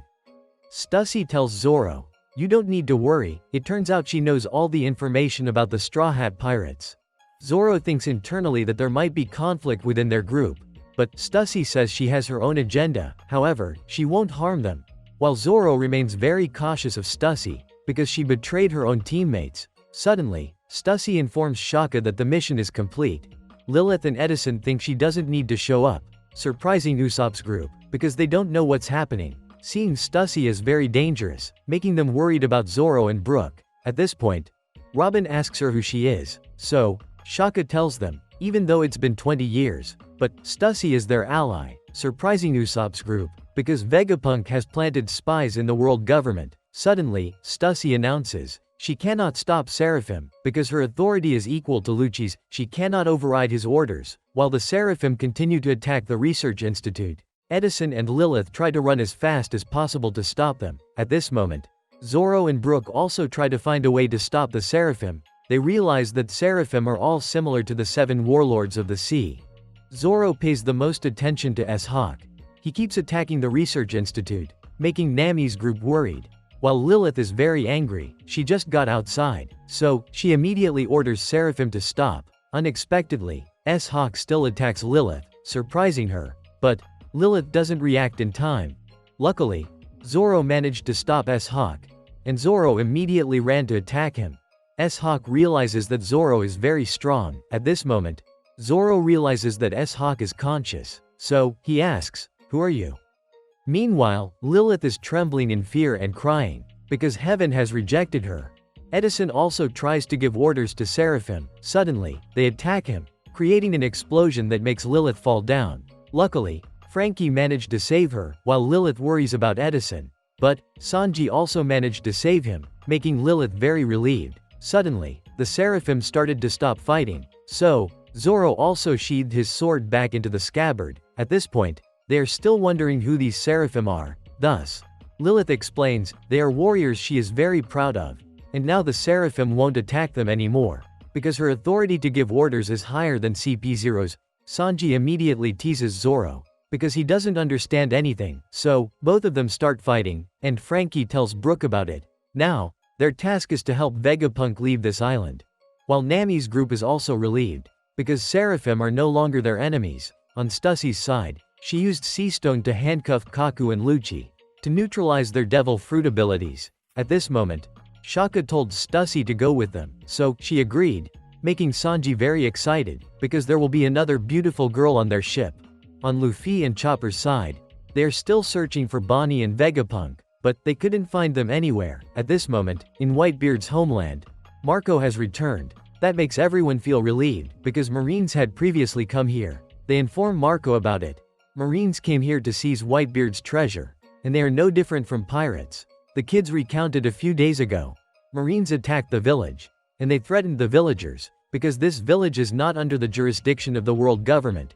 The villagers will not be protected by the law, and they forced the villagers to hand over Whitebeard's treasure to them. Even though the villagers claimed they knew nothing about the treasure, the Marines still didn't believe them, so they threatened to shoot them.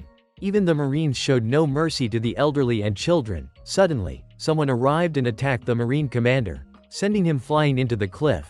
It turns out he is Edward Weevil, who claims to be Whitebeard's son. that made the Marines scared and run away. When Marco hears the whole story, then, he feels relieved. Suddenly, an old woman came to find Marco. She said that Admiral Ryokugayu had arrived here later, and they took Weevil away, making her very angry. It turns out she is Buckingham Stussy, once a member of the Rocks Pirates. She demands that Marco return Weevil to her, but Marco doesn't believe Weevil is Whitebeard's son, so she says there is someone who can prove it, that is Dr. Vegapunk. On Kizaru's side, they are still advancing toward Egghead Island. Unexpectedly, a member of the 5 Elder Stars is also here, causing Kizaru to have to serve tea for him personally. At this moment, Kizaru is also very surprised that Vegapunk has betrayed the world government. It turns out he is Saturn, one of the top figures of the world government. At this moment, the world government's special forces are trying to overcome Vegapunk's defense system, and they saw a rocket slide that Luffy's group had used before. Suddenly, they were attacked. The agents were forced to temporarily withdraw. They realized it was Pacifista Mark III, an upgraded version by Vegapunk. Unexpectedly, this Pacifista is too powerful. He quickly defeated many of the world government agents. When they fired cannons at Pacifista Mark III, he created a liquid shield to block the cannonballs. They realized it was the bubble shield, the strongest shield invented by Vegapunk. Pacifista Mark III demanded the agents surrender. They realized this Pacifista is too powerful, so they immediately dropped their weapons and surrendered. And the agents were detained, leaving them puzzled. Who issued the order for this Pacifista? On Sentomaru's side, he has been treated. It turns out to be the employees working here. They treated his injuries. Suddenly, Sentomaru sensed tremors from above, so he immediately contacted Vegapunk.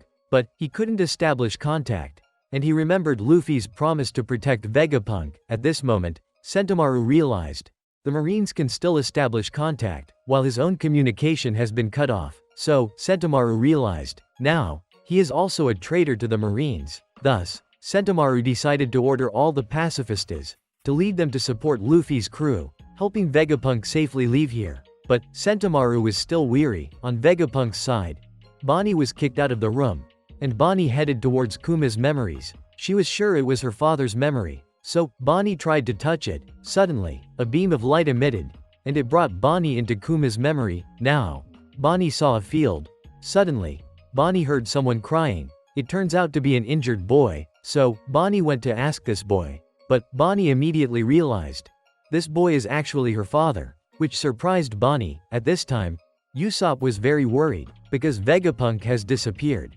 Although Luffy has searched everywhere, but he still couldn't find Vegapunk, which made Luffy very tired. So, Usopp became even more worried, because he feared that staying here too long would put them in danger. When Luffy wondered where Bonnie was, Zoro, Brook, and Stussy entered the laboratory, making Chopper very happy. Stussy noticed that inside the research room had been heavily damaged. When Sanji saw Stussy, that made him excited, because Stussy was too beautiful. At this moment, Stussy asked Shaka, "Is Atlas okay?" Surprisingly, Atlas has fully recovered, and she immediately punched Edison away, to prove to everyone that she was fine. Suddenly, York also woke up. Lilith immediately scolded her for sleeping too long. Sanji saw there were many beautiful girls here, which made him very delighted. While Luffy is still resting, Atlas immediately thanked Luffy for saving him. Nami was very angry, because these two CP0 agents attacked an adorable girl, and also because previously they captured Robin. But, Robin thanked Nami for caring about her. At this moment, Shaka told Stussy that there were two very important matters. 1.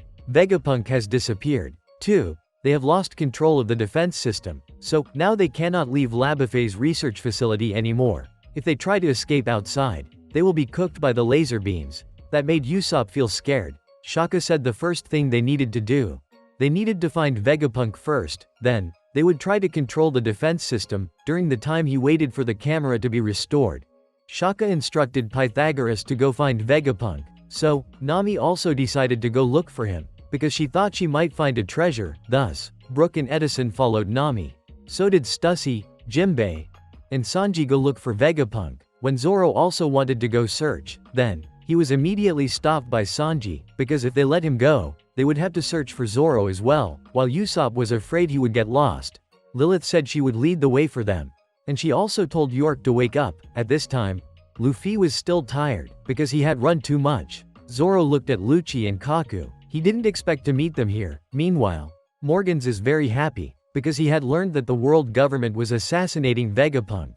And he also knew that Emperor Luffy was at Egghead. So, Morgans would write a controversial article that Emperor Luffy had taken Vegapunk hostage to launch a full-scale attack on the Marines, because he wanted the world to think Luffy was a villain, and the world government would have to be grateful to him. Suddenly, Vivi scolded Morgans for being an idiot, because he dared to make up stories about Luffy, making Wapol worried. If they let the world government know they are here, both of them will be eliminated by the world government. It turned out that Morgans had helped Vivi and Wapol escape, but she couldn't let Morgans fabricate stories about Luffy, making Morgans angry, because she dared to interfere with his work, and he wanted to become someone who shakes the world with journalism. At this moment, Bonnie realized that this boy was her father. Seeing Kuma crying, Bonnie approached to ask. Suddenly, 3 fierce individuals were aggressively looking for Kuma, which made him frightened, so they captured Kuma. But Kuma still tried to resist, because he couldn't bear it anymore. Seeing Kuma calling for help made Bonnie furious. When she ran to rescue her father, Bonnie couldn't get close to Kuma, while Kuma was already pinned down by them, to force him to somewhere. So, Kuma immediately resisted against them. He would rather die than go to that place. So, Kuma kept getting beaten by them, which deeply hurt Bonnie, but she still couldn't get close to Kuma. It turns out that the celestial dragons want to take Kuma back. Seeing her father being beaten made Bonnie feel very helpless. She didn't want to see anymore. Suddenly, Bonnie was thrown outside, while Kuma was still trying to overcome the red line wall. But the Marines kept attacking him relentlessly, because they thought Kuma was trying to reach Mary Schwarz. So, they kept firing heavy artillery at Kuma. At this moment, Bonnie realized her father's past was too painful. She didn't dare to face it anymore, but because Bonnie had to know the truth, she still approached Kuma's past once again. While Kuma was still being hindered by the Marines, on the Pythagoras side, he was still searching for Vegapunk, and he still blames Seraphim, because they were born here, but they destroyed this place instead. Suddenly, Pythagoras sensed someone behind him, so he was immediately attacked. This surprised Shaka. So, Shaka asked Pythagoras what had happened. On Luffy's side, he also received news from Nami, and she asked Luffy if Vegapunk had returned yet. When Nami found out Vegapunk still hadn't returned, then she told Luffy to watch out for Zoro, not to let him wander around, because they were afraid Zoro would get lost. Suddenly, their connection was cut off, making Nami unable to contact Luffy anymore. At this moment, Shaka was controlling the transponder snails to monitor Pythagoras' situation. Suddenly, he saw someone, so that person also attacked the transponder snail to cut off Shaka's connection. On Luffy's side, they also couldn't contact anyone, so he thought the earpiece was broken. Luffy intended to go find Shaka to ask what happened, but he also reminded Zoro not to wander around. At this point, all the transponder snails on Tier 3 had been destroyed, while Nami's group was also searching for Vegapunk on Tier 3. Suddenly, Nami stumbled upon a cabinet full of diamonds, making her very excited. So, Nami immediately gathered all the diamonds into her bag, making Edison furious, because their mission was to search for Vegapunk. If Nami carries that bag, it will be very heavy. So, Nami immediately asked Edison to help her carry it, but he immediately refused. Nami had to leave the bag of diamonds here, and Edison told Nami, these are synthetic diamonds they created, making Nami very excited. While that person is still breaking the transponder snail, Chopper, Robin, and Atlas are searching for Vegapunk on the 2nd floor of Section A. He asked Atlas, why was her face severely injured by Lucci's attack, yet she could recover so quickly? Atlas said it was Vegapunk's technology, allowing them to replace faces as desired. It turns out Vegapunk has also created artificial internal organs, helping to advance medicine in the future, made Chopper very excited. On Sanji's side, he's very excited to be with Stussy, and he remembers meeting Stussy at Big Mom's wedding. Even Sanji wants to be her puppy, but Stussy gently told him to focus on finding Vegapunk, which made Sanji even more intrigued. Jinbei feels that this place is too vast. Stussy said this is the 2nd floor of Section B, where various weapons are developed. At this moment, Shaka is still trying to contact everyone, but he still can't reach them. Suddenly, all the cameras are broken, surprising Luffy. Shaka realizes someone is doing this in the laboratory, while Usopp's group is searching on the 3rd floor, making York sleepy. Usopp is still worried that the world government will come here, so Lilith immediately shows him her weapon, She says with this weapon, she can create bubbles that deflect any attacks, making Usopp and Frankie excited. At this moment, York has seen that the path ahead has been destroyed, surprising them. Usopp thinks that the enemy has arrived here. Suddenly, they saw Pythagoras, so they immediately ran to check on him. Usopp noticed that someone was here. It turns out it was Pythagoras's head. Seeing he's still safe, made them very happy. While they were thinking about who did it, York saw a seraphim here. She didn't understand why S Snake came here. While Edison's orders told the seraphim to stay outside, suddenly, S Snake used Boa Hancock's powers and attacked York, turning her into stone. This surprised Lilith. They didn't understand why S Snake was here. S Snake continued to advance towards them. So, Lilith immediately ordered S Snake to stop, but she didn't obey Lilith's command.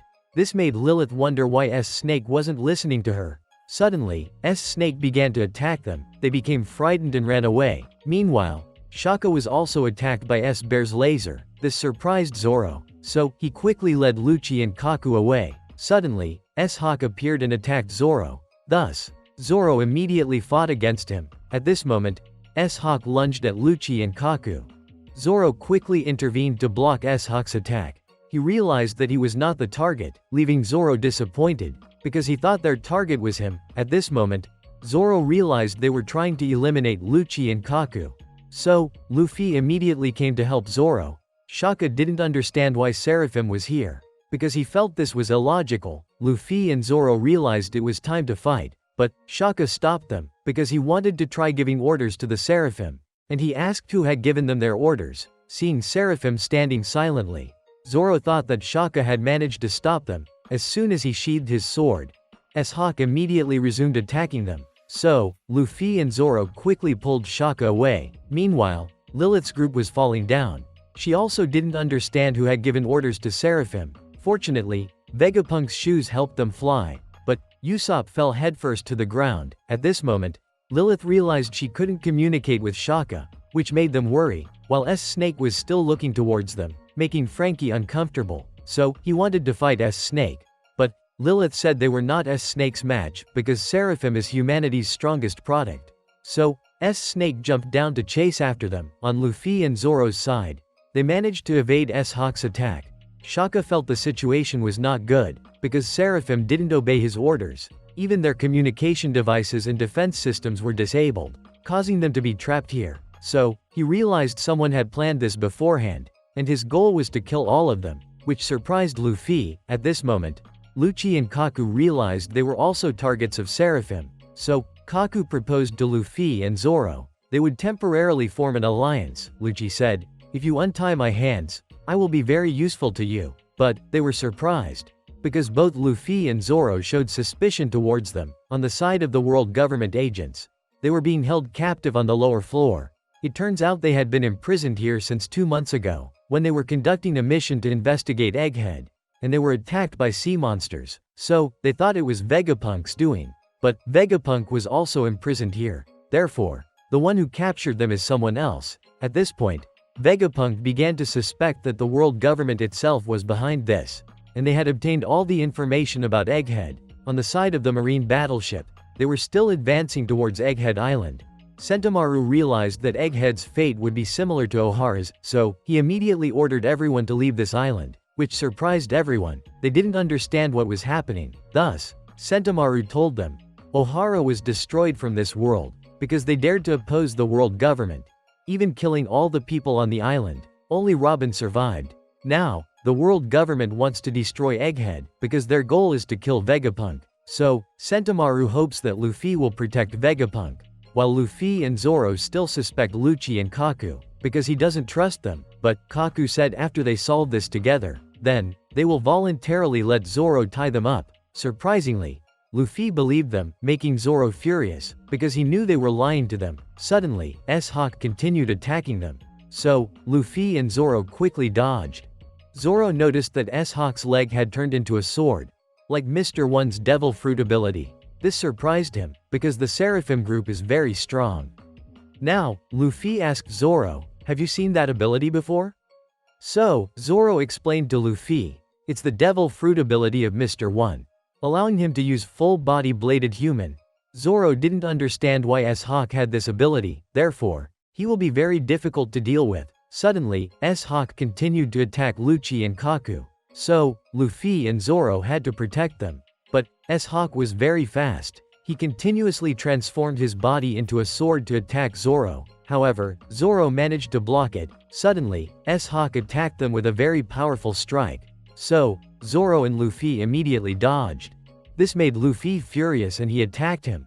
But, S-Hawk easily dodged it. Kaku said it would be very difficult if they fought while also protecting them, thus, they needed to cooperate with each other. However, Zoro still didn't want to release their handcuffs. Suddenly, Shaka asked Lucci and Kaku, "What is your mission?" "Our mission is to eliminate all 7 Vegapunk," surprising Kaku, because Lucci had revealed their mission to them. Suddenly, everyone heard Nami scream. Sanji felt that Nami was in danger, so he immediately went to look for Nami. On Nami's side, they encountered S-Shark. This surprised them, because S-Shark didn't obey Edison's orders. This also puzzled him as to why. But, the important thing now is that they must find a way to deal with Seraphim, so, Edison also didn't know what to do. Suddenly, S-Shark began to attack them. Edison immediately came up with a plan. They had to escape right away. On Lilith's side, they are facing S-Snake, so, they are also preparing to fight. Zoro realizes that all 7 Vegapunk are in danger. Suddenly, S-Bear used Kuma's abilities, which surprised Zoro. While Kaku was very worried and told them to listen to him. Luffy asked Shaka to give him the key, thus, he could unlock their handcuffs. Shaka told Luffy, "Help us protect Stella, okay?" So, Luffy agreed right away. At this moment, Luffy admonished Lucci, "After we settle this, don't target my friends just because you can't defeat me." So, Lucci immediately agreed, because the person he most wanted to kill was Luffy. Meanwhile, S-Bear was still compressing the air. Thus, he attacked them with a very powerful strike, causing Vegapunk's research facility to explode. Surprisingly, Luffy managed to unlock the handcuffs for Lucci and Kaku in time.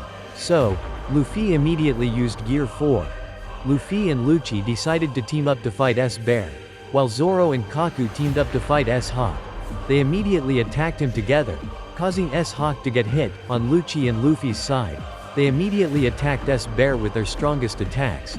So, S-Bear and S-Hawk were both sent flying into the wall. At this moment, on another island in the New World, inside a bar in Elbaf, there's a giant boy who wants to go on an adventure with Shanks. But, Shanks refused him. The boy continued to ask Shanks to take him along, because he believed he would become a very powerful pirate. However, Shanks teased him and refused. Suddenly, Shank received a notification. An enemy attacked them, which made Shank's crew very excited. It turned out their enemy was Kid. But, Shank felt very annoyed, because they were about to set sail. So, Shank decided to quickly deal with them. Ben Beckman recognized that Kid wanted to come here to seek revenge on Shank, because he had cut off one of Kid's arms. Seeing Shank preparing for battle, made the giant boy very excited. At this moment, Shank met Dory and Brogy. It turns out they also wanted to fight alongside Shank, which made them very excited. So, the key members of the Red Hair Pirates went to find Kid. And Shank would give Kid 2 choices. It's either fight him, or leave the poneglyph and run. At this moment, Kid is fighting with the crew members of the Red Hair Pirates, which makes him very excited, because they are all notorious pirates. While Shank has arrived at the coastline, making his crew very happy. At this moment, Killer warned Kid. Last time they didn't meet the leader of the Red Hair Pirates, they were defeated. Even Kid lost an arm. So this time, if they lose, they will lose their lives. But, Kid feels very excited, and he still decides to fight Shank. Now, Luffy and Lucci attacked S-Bear together with a very powerful strike, sending him flying into the wall. But, S-Bear still wasn't defeated, so, he immediately shot lasers at them. Meanwhile, Zoro and Kaku were fighting S-Hawk. Luffy and Lucci continuously dodged S-Bear's lasers, and they continued to attack him together. Meanwhile, Zoro and Kaku were also dodging S-Hawk's attacks. So, Kaku immediately counterattacked him. Zoro also swiftly attacked S-Hawk, causing him to fall to the ground. At this moment, Luffy and Lucci punched S-Bear with great force together, sending him flying away. Shaka saw that everyone was exhausted. They thought that these 2 Seraphim wouldn't be able to get up anymore. Shaka immediately told them, "Seraphim are the strongest form of humans, so, we can't underestimate them." Suddenly, S-Bear and S-Hawk immediately got up. Surprising Luffy's group, they didn't understand how the Seraphim could continue to get up. Zoro remembered the battle with King Wano, who also had flames on his back similar to the Seraphim. Shaka explained that his name was Albur, a member of the Lunarian tribe. Previously, Albur was an experiment subject on Punk Hazard, but he was saved by Kaido. It turns out Kaido discovered that Albur was a member of the Lunarian tribe, and Albur had endurance far beyond ordinary people. After Kaido rescued Albur from the laboratory, he then changed his name to King. Shaka said that all Seraphim are created from the bloodline of the Lunarian tribe. So, Zoro warned Luffy's group, they must be careful of the flames on the backs of the Seraphim. Their attacks will only be effective when the flames are extinguished. While the flames are burning, they are invincible. At this moment, Zoro remembered his battle with King. He had a tough time fighting him, but Luffy's group immediately blamed Zoro, because he didn't tell them about this earlier. Suddenly, Shaka left, because he had guessed Vegapunk's location, but S-Hawk immediately attacked Shaka. So, Zoro quickly intercepted the attack to help him, and Shaka asked them to handle things here. On Nami's side, they were still being chased by S-Shark. Suddenly, Brook saw that S-Shark had disappeared, but he immediately reappeared in front of them, and he punched Edison, sending him flying into the wall, making Nami and Brook worried. As S-Shark prepared to attack them, Brook immediately stepped forward to block him, but he was defeated by S-Shark, making Nami worried. She saw that S-Shark resembled Jimbei a lot, and he seemed like a child, so Nami couldn't attack him. Zeus immediately told Nami to calm down, because he wasn't Jimbei. Zeus said, "I'm your ally, we will fight together." Thanks to that, Nami calmed down. So, Nami immediately ran to attack S-Shark. She reassured herself that he wasn't a child, because he was just a killing machine. Then, Nami threw Zeus at S-Shark, causing S-Shark to be electrocuted. Suddenly, Brook saw him fall to the ground, so he quickly reattached his head to support Nami. But S-Shark reappeared in front of Nami, surprising Zeus, because his attack had no effect. So, Nami was caught by S-Shark. Luckily, Sanji appeared just in time, and he immediately kicked S-Shark with a very powerful strike, sending him flying away. Luckily, Nami wasn't injured, but S-Shark still got up after that attack, which amused Sanji. On Lilith's side, her group is facing off against S-Snake, so Lilith uses Bubble Gun to attack her. However, S-Snake easily blocked the bubble. Unexpectedly, S-Snake immediately collapsed. It turns out Lilith's bubble gun contains the energy of the sea, so it can counter those who use devil fruits. Usopp and Frankie thought they had won. Thus, he immediately tried to tie up S-Snake. Unexpectedly, S-Snake immediately attacked Frankie. Lilith realized the bubble only grazed her arm, so it wasn't very effective, while S-Snake was very angry, and she immediately fired a laser at them. Suddenly, Frankie appeared behind S-Snake, and he used a bubble to pin S-Snake to the ground, making S-Snake weaken and unable to move. Suddenly, S-Snake cried out and said, "I hurt so much." So, Frankie immediately took out the bubble. Unexpectedly, he was instantly turned to stone by S-Snake, making Usopp worried. Lilith continuously shot bubbles at S-Snake, but she managed to dodge them, and S-Snake immediately used his cuteness, mesmerizing Lilith and Usopp, and they were turned to stone by S-Snake. Thus, S-Snake defeated Lilith's group. At this time, Shaka is searching for Vegapunk in the lower room. Suddenly, he saw that there were a lot of cipher poles imprisoned here. It surprised him. And he also saw Vegapunk, so Shaka immediately asked who had captured him. Seeing Shaka made Vegapunk relieved. When Shaka was about to release Vegapunk, he was immediately shot, causing Shaka to fall down. So, the cipher poles also lost all hope. Suddenly, the one who shot Shaka began to descend, immediately surprising Vegapunk. At this moment, the marine battleships were still on their way to Egghead. Kizaru wondered how long it would take them to reach Egghead, so he decided to have a light snack first. Meanwhile, Saturn was still waiting and enjoying his drink. On Stussie's side, she was informing Sentomaru about the Marines coming here. This surprised Sentomaru because Kizaru was also coming. He realized that the world government was very determined to kill Vegapunk, because they knew Vegapunk was researching the forbidden secrets of Ohara, and Egghead could create Seraphim to resist the world government. After hearing Sentomaru and Stussie's conversation, everyone was surprised, because the Marines wanting to destroy Egghead like Ohara was true. So, Sentomaru told everyone to quickly leave Egghead, causing them to fearfully run away. At this moment, Sentomaru didn't know how Vegapunk would resolve this. On Vegapunk's side, the mysterious figure was gradually appearing, surprising him. Meanwhile, Frankie's group was still being turned to stone by S Snake, so he didn't know how to undo it.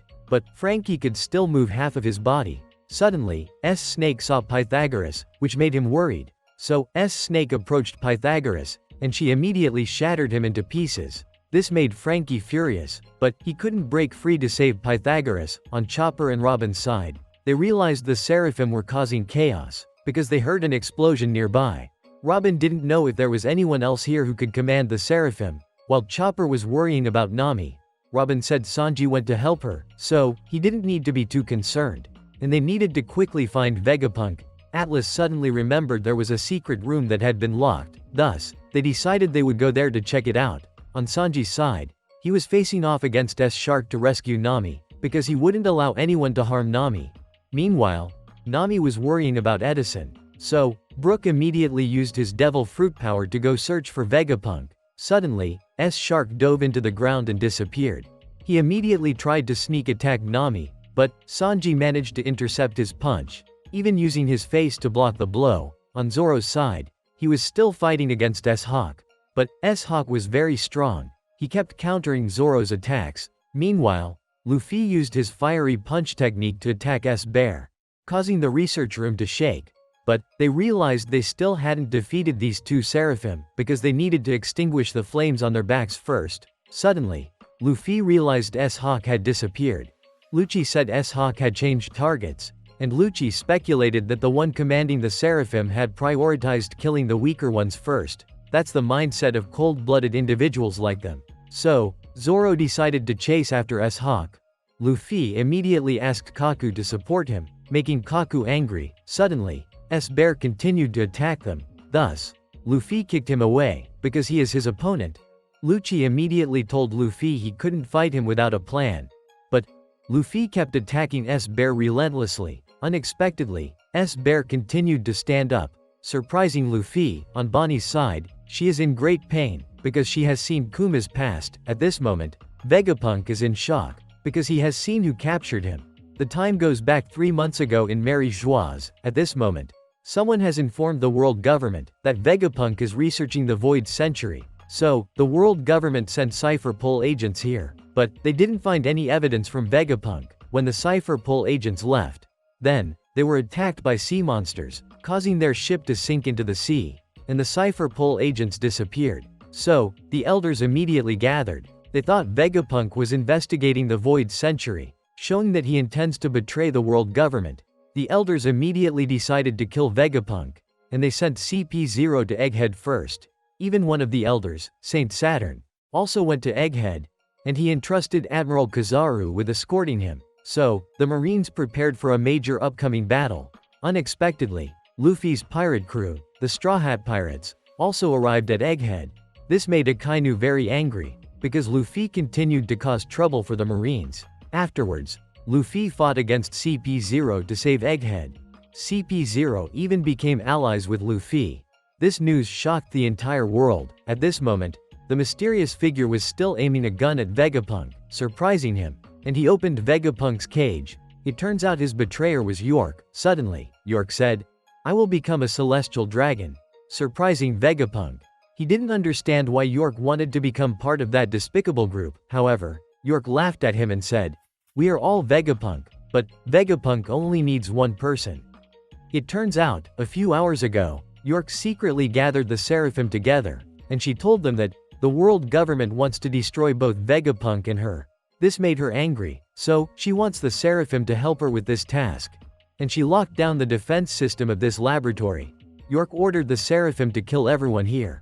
But, to prevent them from realizing she is the traitor, York ordered S-Snake to petrify her first, and she planned everything for the Seraphim. Meanwhile, Sentomaru ordered the pacifistas to assist Vegapunk. All the residents are afraid and leaving the island. On Kid's side, he is very excited, because this time he decided to fight Shank. They think they can defeat another emperor, which made them very happy. Suddenly, Shank's crew members appeared. They said that Kid would never have a chance to defeat their captain, which made Kid furious. It turns out they are all pirates allied with Shank, and they are preventing Kid from coming ashore. Killer realizes they are all famous pirates in the world, so he advises Kid not to underestimate them. At this moment, Shank has prepared to meet Kid. He saw everyone stopping Kid, so he ordered them to retreat, because Shank didn't want anyone to get hurt, but the crew members said they wouldn't let anyone touch their captain. Suddenly, others also ran over, because they want to fight alongside Shank. This made Dory and Brogy very happy. Now, everyone wants to go with Shank, but Shank refused them, because he will go somewhere else. So, Shank began to step onto the ship, but he instructed everyone to take care of themselves. At this moment, Lucky said he would help Shank defeat Kid, but Shank warned that Kid is wanted with a bounty of 3 billion berries, so he couldn't underestimate Kid. Suddenly, Shank asked about the latest news of Blackbeard, because he had left his base. Shank thought Blackbeard would appear in the Wano battle. On Kid's side, he used his devil fruit power, and he pulled all metal towards himself. He created a gigantic cannon, surprising Shank's allies, because their ship was also being pulled towards Kid, so Kid prepared to shoot them. Shanks then used observation hockey to see the future, and he saw Kid firing a powerful laser beam, causing Shank's allied ships to be destroyed. To force Shank to appear and meet him, Shank immediately realized that everyone was in danger, making him worried, so Shank immediately took action, and he swiftly sailed to Kid's location. While Kid was preparing to fire a powerful laser beam, suddenly, he felt the conqueror's hockey of Shanks. Then, Shank appeared and attacked Kid. This caused Kid's giant cannon to break, and Kid was knocked away by Shanks, leaving him severely injured, although Killer helped Kid block that attack. He saw Shank. Kid remembered earlier when he was very confident talking to Killer, that he would obtain the final poneglyph, and he would definitely become the Pirate King, because Kid believed that Kaido, Big Mom, and Shank were just outdated figures, so he was determined to defeat them. Unexpectedly, when facing Shank, Kid's ambition vanished, because he was defeated by Shank with just one blow. Even Killer was also defeated. Seeing Shank approach, Kid's crew members pleaded for him, and they handed over their copy of the poneglyph to Shank. They only hoped he would spare them. They saw the power of the red hair pirates, causing everyone to fear. Suddenly, Shank departed, but they saw Dory and Brogy preparing to attack them, so both of them unleashed a very powerful combined attack, which split Kid's ship in half. This caused Kid to fall into the sea. Thus, Kid's pirate crew was defeated by Yonko Shank. At this moment, Perona had infiltrated the Blackbeard pirates' prison in Hachinosu. This surprised the guards. They didn't understand how Perona could have sneaked in, so she used her devil fruit powers to attack them, causing them to lose all their will. So, Perona obtained their keys. Meanwhile, Kobe was trying to train. Even though he was imprisoned, suddenly, Perona saw Kobe, and she recognized that Kobe was a marine captain. This made her laugh, because Kobe was also imprisoned here. So, Perona made a proposal to Kobe. She would rescue him, in exchange for Kobe helping her save Moria. This surprised Kobe, as Moria was also imprisoned here. This made Kobe hesitant, as he was a marine but had to rescue a pirate. At this moment, Blackbeard's subordinates received a notification. Kobe had escaped, making them eager to capture him. It turned out that the Cross Guild had put a bounty of 500 million berries on Kobe, which thrilled the bounty hunters, so they went after Kobe. At this moment, Kobe had rescued many other prisoners, thus, they were very grateful to Kobe, because Kobe was helping them escape from slavery. At this time, Pizarro was watching Kobe through the eyes of a skull statue. It turned out he was one of Blackbeard's commanders, so he discovered Kobe and the others. Pizarro then ordered his subordinates to capture Kobe alive. This made everyone anxious, as they felt they didn't have the strength to escape, but Kobe encouraged them not to give up hope, and he decided to act as bait, to help everyone escape. So Kobe ran away, making everyone very grateful to him. At this moment, Shiryu was also observing Kobe. He didn't understand why Pizarro didn't capture Kobe himself. It turned out that Pizarro had eaten the Shima Shima fruit, which allowed him to merge with the island. Pizarro explained that, when he moved, many things on the island would collapse. Suddenly, Vasco Shot also arrived. It turned out he had eaten the Gabu Gabu fruit, which made him a liquor human. So, Pizarro warned him not to participate, as he would cause the entire town to catch fire. That would make Captain Teach complain. But, Vasco Shot was determined to go after Kobe, because he believed he would do a better job than Wolf.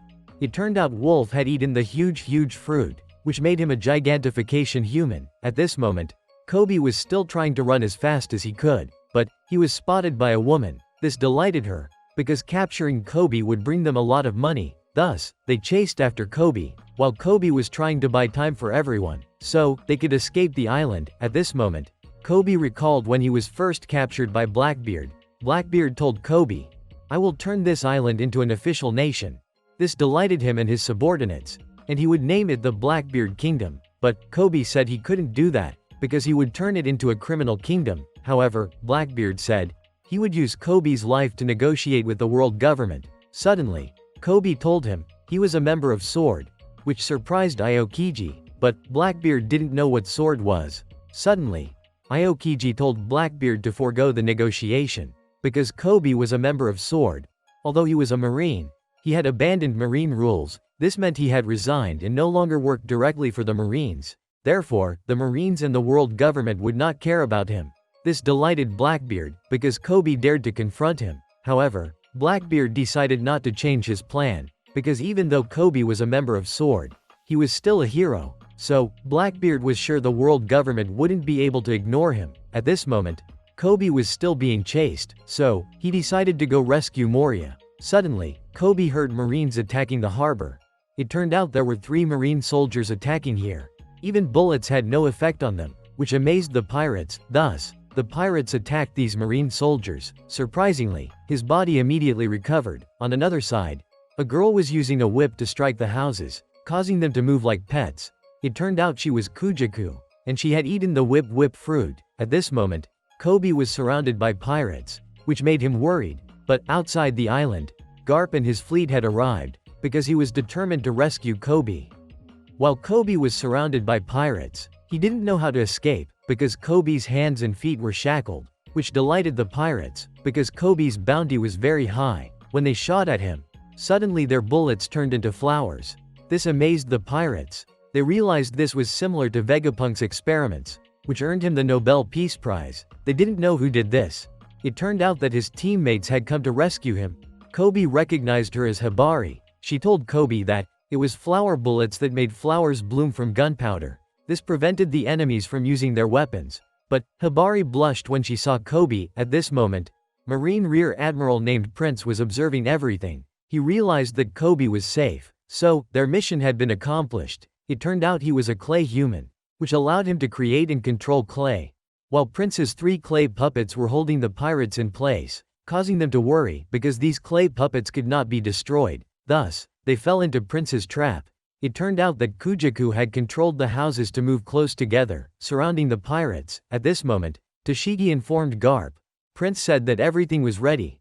This pleased Garp very much, so he jumped up and landed a powerful punch on the ship, causing the ship to fly toward the island at high speed. Meanwhile, Kobe realized that everyone had come here to rescue him, which made him very happy and grateful to Hibari. This made her continue to blush. Suddenly, Kobe realized that the pirates were terrified. It turned out they saw Garp's ship flying toward them. This shocked them, as they couldn't understand why a marine ship was flying through the sky. But when they saw the person standing on the ship's bow, it terrified them, because he was the marine hero. Garp shouted, "I'm here to rescue you, Kobe." It surprised Kobe. While the pirates were extremely frightened, Garp released his Conqueror's Haki and jumped up. He concentrated his Conqueror's Haki into his fist.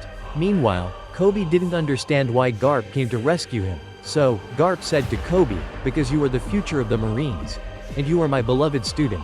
Then, Garp unleashed his Galaxy Impact move.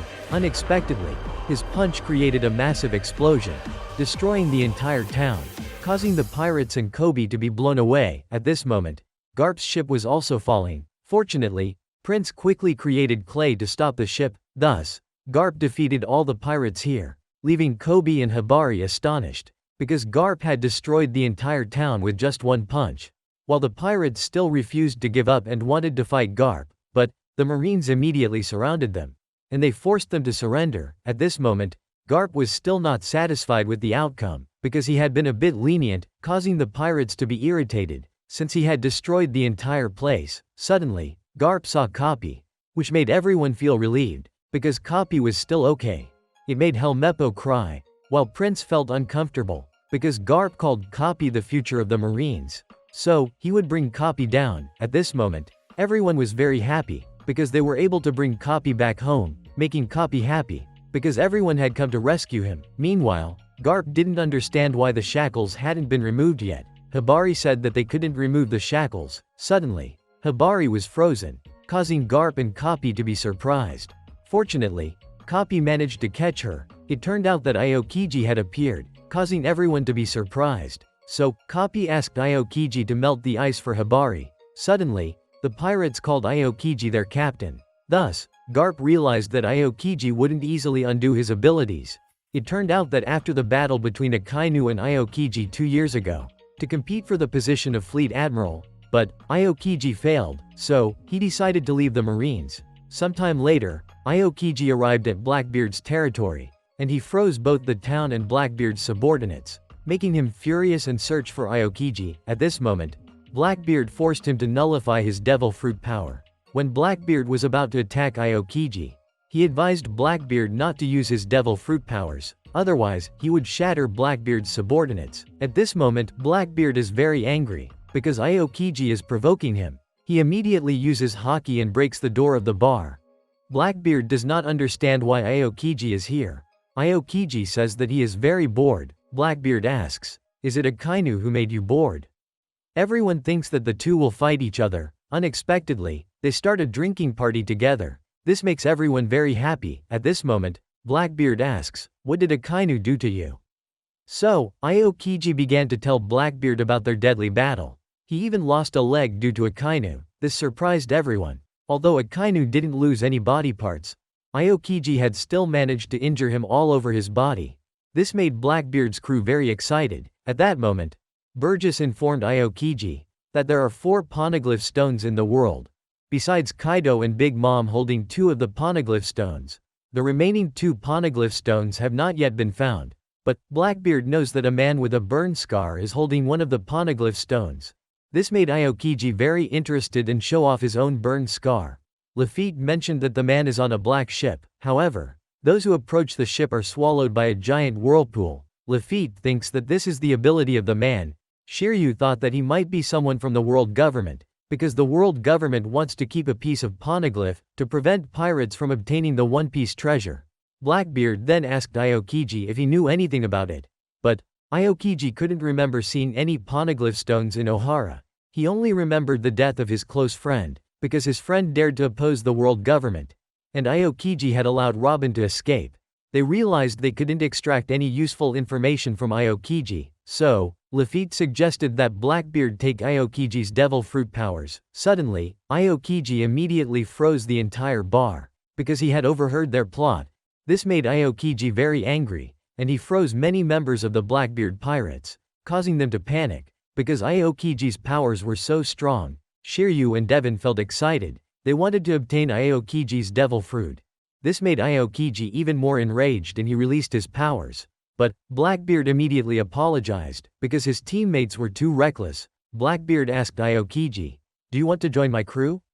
This surprised everyone. Blackbeard realized that Aokiji still didn't have a place to go. This made Aokiji find the situation quite amusing. Blackbeard said that his crew would definitely cause a great storm in the world. He assured that they were definitely different from the Marines. But Aokiji still didn't trust Blackbeard just because of a few drinks.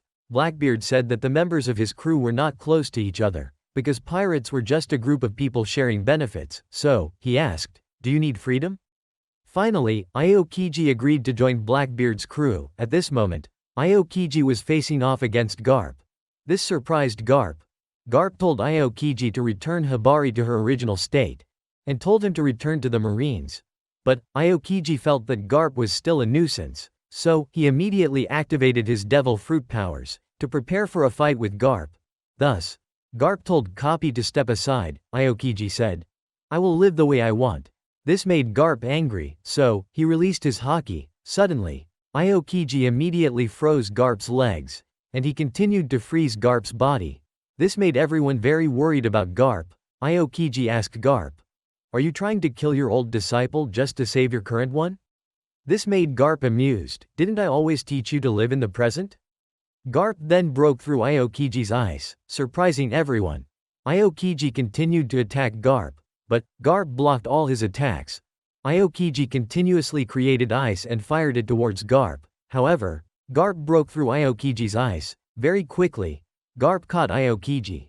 Although Aokiji tried to escape, he was still hit by a powerful blow from Garp and fell to the ground, causing the entire island to shake and creating a large crater in the ground. At this moment on Winter Island, Blackbeard and Law were fighting fiercely against each other. But in the end, Blackbeard emerged victorious. Law and his crew were all defeated by Blackbeard. It turns out that Blackbeard's goal was to obtain the Ope fruit. Beppo saw that Law was in danger. This made him worried. Suddenly, Beppo remembered that Chopper had given him a special medicine. So, Beppo decided to take it. Meanwhile, Blackbeard was very pleased, because he planned to use the Ope fruit to make himself immortal. As he was about to take Law's devil fruit, suddenly, Beppo immediately transformed into Sulong form. Beppo then attacked them to save Law. This surprised Blackbeard. He couldn't understand how Beppo could transform without the presence of the moon. At this moment, Beppo's strength was on another level. He easily overwhelmed Blackbeard's crew. Suddenly, Beppo reverted to his normal form. He couldn't maintain the Sulong form for too long, but Beppo remained determined to save his captain, so Beppo immediately carried Law and swam out to sea. Meanwhile, Law was still worried about his other crew members, but Beppo reassured him that no one would die. No matter what happens, they would overcome it.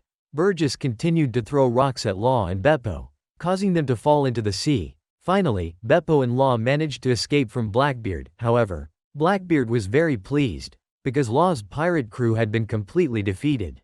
At this moment, Buggy announced to the Cross Guild they would shake the entire world. On the side of Sengoku and Suru, they were worried, because many Marines had been hunted down.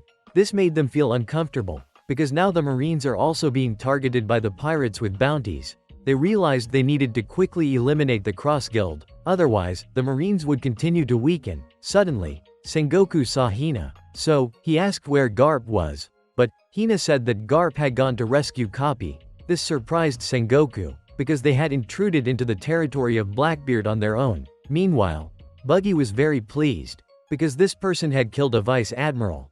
This made him very worried, because from now on, he would be pursued by the Marines. But Buggy said he would accept him into his crew.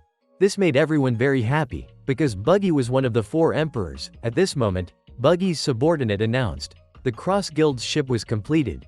This made him very excited, so Buggy went to check out his ship, which shocked Buggy, because this ship looked just like him.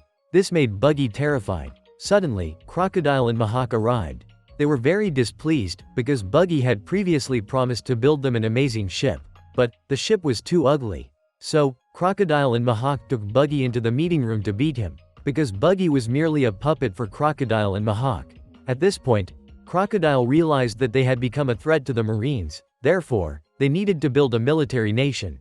They could even threaten any force. Meanwhile, Buggy was very worried, because this was not the life he had dreamed of, and he was just a decoration for Cross Guild, which made Buggy feel very distressed. So, he decided to reclaim his voice. Suddenly, he began to blame Crocodile and Mahawk, because their goals were too small. This made Crocodile and Mahawk start paying attention to him. Buggy said that Shanks' crew had begun to act to obtain One Piece. Buggy told them he and Shanks were once members on the Pirate King's ship, but Buggy fell ill before reaching the final island. So, Shanks stayed behind to take care of Buggy. Therefore, neither he nor Shanks has ever been to Laugh-Tale, and it was Shanks who made him give up on his dream. It turns out that 24 years ago, right after Roger was executed, Buggy asked Shanks to go to Laugh-Tale with him. But Shanks changed his mind and no longer wanted to search for One Piece.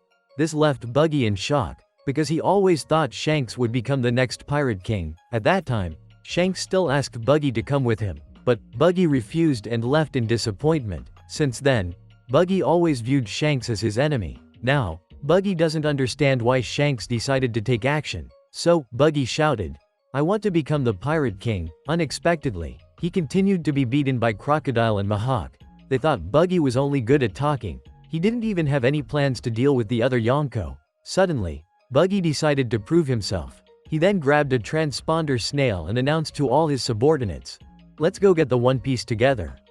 Which excited everyone. On the Revolutionary Army's side of Dragon, they received news that Sabo had returned. This made everyone very happy, because Sabo was still safe. When seeing Sabo, Koala was very pleased. At this moment, Sabo told everyone he returned by the ship from Lulusia.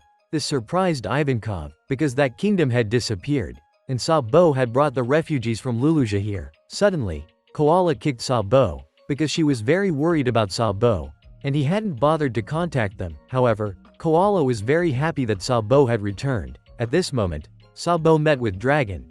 They are very worried about Kuma. So, Sabo decided to tell Dragon and Ivankov all the terrible things he had seen at Mary Joie's. At this moment, Sabo said he had completed all his missions, and he had rescued many slaves and Kuma.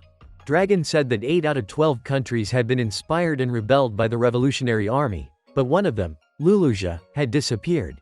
Even Sabo had witnessed everything. However, the disappearance of Luluja is still being covered up by the world government. Ivankov said that the Revolutionary Army had blocked the world government's food supplies, so they would have no money or food. But Dragon was worried. When the gods' knights appear, their battle will begin.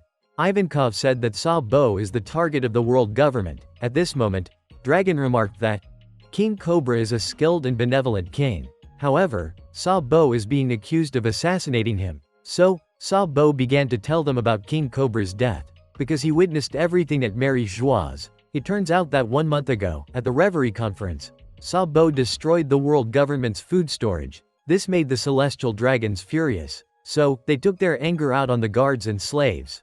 When the slave could no longer endure the torture, it caused the celestial dragon to fall. So, he decided to execute the man. Suddenly, Karasu appeared and took the gun from him. He didn't know who he was, but Karasu immediately subdued him. Suddenly, Cypher Pole agents appeared. They attacked Karasu. This caused him to disappear. They thought they had defeated Karasu. Unexpectedly, Karasu appeared behind them and immediately defeated them. It turns out Karasu is one of the commanders of the Revolutionary Army. Suddenly, he sensed 2 very powerful Haki presences. It turns out Fujitora and Ryokugayu had arrived. At this moment, Mary Joie's was still under attack. This terrified the celestial dragons. Another commander of the Revolutionary Army freed the slaves. This made them very happy. It turns out his name is Lindbergh. Meanwhile, Fujitora sensed a very powerful enemy. Karasu created crows to attack him. However, Fujitora blocked them. This surprised Karasu. At this moment, a giant was attacking the celestial dragons. This made them terrified. He was revealed to be Morley, a commander of the Revolutionary Army. Suddenly, Ryokugayu appeared. He released his devil fruit power and attacked Morley. However, Morley was able to block the attack. Unexpectedly, Ryokugayu was very strong. He immediately captured Morley. However, the celestial dragon scolded him. He said that Ryokugayu should not let the celestial dragons be harmed. This made Ryokugayu uncomfortable. Meanwhile, Fujitora was summoning a meteorite to this location. At this moment, the CP0 agents realized that the Revolutionary Army had infiltrated, so they decided to deal with them. On Sabo's side, he had infiltrated the castle. He found 2 celestial dragons who had captured Kuma. It turned out that the celestial dragon had wanted to capture Shirahoshi earlier, but he was struck by another celestial dragon because he dared to insult the mermaid princess. At this moment, Sabo realized he still intended to capture Shirahoshi as his pet, so he decided he wouldn't let that happen, and he was determined to save Kuma. Meanwhile, Bonnie was still searching for her father. At this time, Vivi was still being watched by Lucy, making Vivi angry and wanting to drive him away. It turned out that Vivi was worried about Shirahoshi, because the CP0 had not protected her. Meanwhile, Cobra was heading to the room of the 5 elders, but his 2 subordinates were stopped by the guards, because only Cobra was allowed inside. So, he told his 2 subordinates to return and protect Vivi. At this moment, Sabo began to act. He managed to steal the keys from the guards, so they continuously attacked Sabo, but quickly, Sabo defeated them. Suddenly, Sabo encountered Bonnie. This surprised him. Bonnie said, "We have the same goal." It turned out that Sabo knew Bonnie was Kuma's daughter. Bonnie also trusted the Revolutionary Army. She knew they wanted to rescue her father, so Sabo handed the key to Karasu's crow. This was to free the slaves and Kuma. At this moment, Bonnie told Sabo that she would go to Egghead to find Vegapunk, because she wanted to find a way to restore her father's consciousness. Suddenly, Sabo realized that the soldiers were closing in, so Sabo pulled Bonnie and jumped up. Thanks to this, the soldiers couldn't see them. However, Sabo overheard the soldiers' conversation. They mentioned that there was a secret room in Mary Joie's. This surprised Sabo. At this moment, Sabo and Bonnie had escaped outside, because Bonnie was going to Egghead. Sabo wished her good luck, leaving Bonnie feeling confused. Because he is a Revolutionary Army member but treats a pirate like her kindly, Sabo said. We both want to save the same person, so, Bonnie left. Meanwhile, Sabo was curious about the secret room. He decided to go investigate. Meanwhile, Cobra entered the room of the five elders alone. He was surprised. Inside the room was an empty throne. There were many rusty swords around. Suddenly, the five elders appeared. They asked, "What do you want to ask?" Cobra then asked them, "The world government was established by 20 countries 800 years ago. The founders came to marry Joies, and they are called the Celestial Dragons. However, these 20 countries wanted to treat each other equally, so they deliberately created the empty throne, to prevent anyone from becoming a dictator. Meanwhile, the names of the 20 kings who came to marry Joies will be erased from their kingdoms. But Arabasta was different. Queen Lily still retains her name among the original 20. And she refused to become a celestial dragon, to return to Arabasta, so, now there are only 19 forbidden swords around the empty throne. However, what Cobra is curious about is, he has read the entire history after the Void Century, but he does not see Queen Lily's name, and she never returned to Arabasta, so, Cobra does not know where she went. But, the five elders said that they also didn't know about this, because that event happened a long time ago. Suddenly, Cobra asked, "What is D?"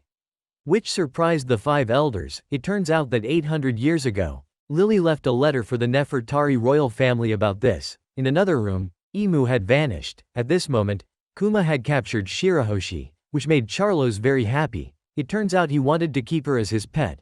This frightened Shirahoshi. Meanwhile, Charlos wanted Shirahoshi to carry him everywhere. But Shirahoshi refused him, and she pleaded for help from everyone. However, they were all frightened and ran away. Suddenly, Shirahoshi's three brothers arrived. They were determined to protect their sister, so they immediately attacked Charlos, but he ordered Kuma to attack them. This made Shirahoshi anxious. Suddenly, Rebecca also ran to help Shirahoshi. This made Charlos very angry. When Fukaboshi intended to attack him, Myasgard immediately stopped him, because Fukaboshi would be accused if he attacked a celestial dragon. Suddenly, Leo and Sai struck Charlos on the head, causing him to be forced down to the ground. Kuma then attacked them. But Morley appeared and blocked Kuma, and he took Kuma away, causing everyone to be surprised. Meanwhile, Cobra was still questioning the five elders, "What is the D?"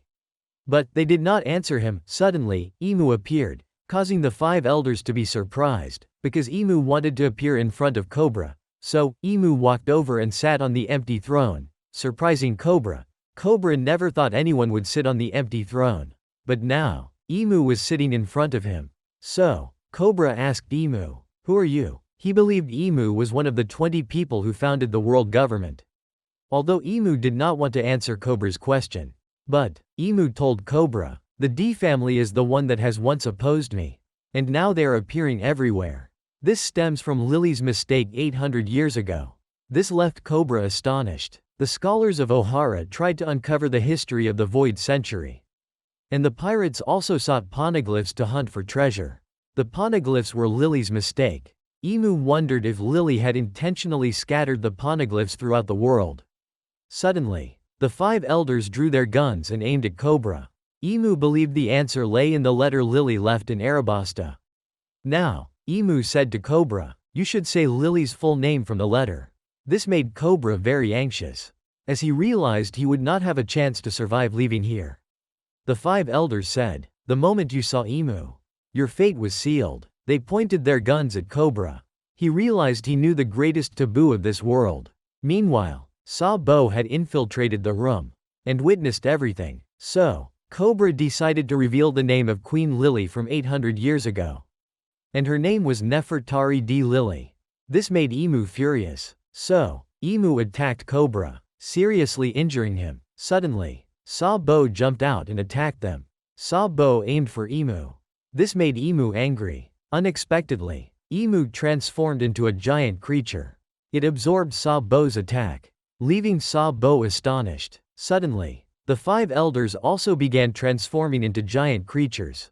Sabo realized that those at the top of the world possessed tremendous power. A nearby transponder snail captured the images of Sabo and Cobra.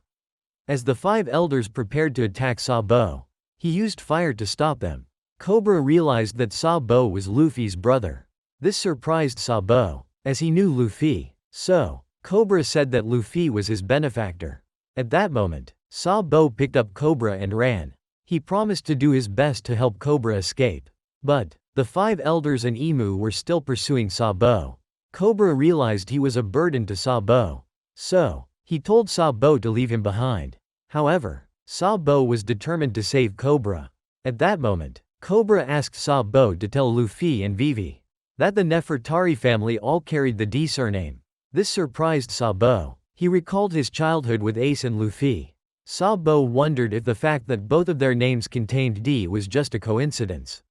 But, they also did not know about this. Ace teased and added D to his name. This made them all very happy. At this moment, Cobra realized what the Nefertari family needed to do. Meanwhile, Emu was still pursuing them. Sabo noticed that Cobra was about to reach his limit. Suddenly, Emu attacked Sabo. This caused him to be seriously injured and fall. At that moment, they had caught up to them. Unexpectedly, Cobra tried to stand up. He decided to sacrifice himself so that Sabo could escape. So, Sabo had no choice but to leave. In the end, Cobra died. Emu and the 5 elders stood around his body. Unexpectedly, Wapol also saw everything through a hole in the wall. This left him very frightened, because he had learned a terrifying truth that he shouldn't have known. So, Wapol immediately ran away. He realized this was the darkness of the world government. Suddenly, Wapol tripped and fell down the stairs. This surprised the guards, because he was filled with fear. Wapol didn't even want to attend the reverie meeting. Meanwhile, the reverie meeting continued. Everyone noticed that both Cobra and Wapol were absent. At this moment, Shirahoshi's brothers were trying to cheer her up. Fukaboshi reassured Shirahoshi that the meeting would end soon. So, they would be able to return shortly.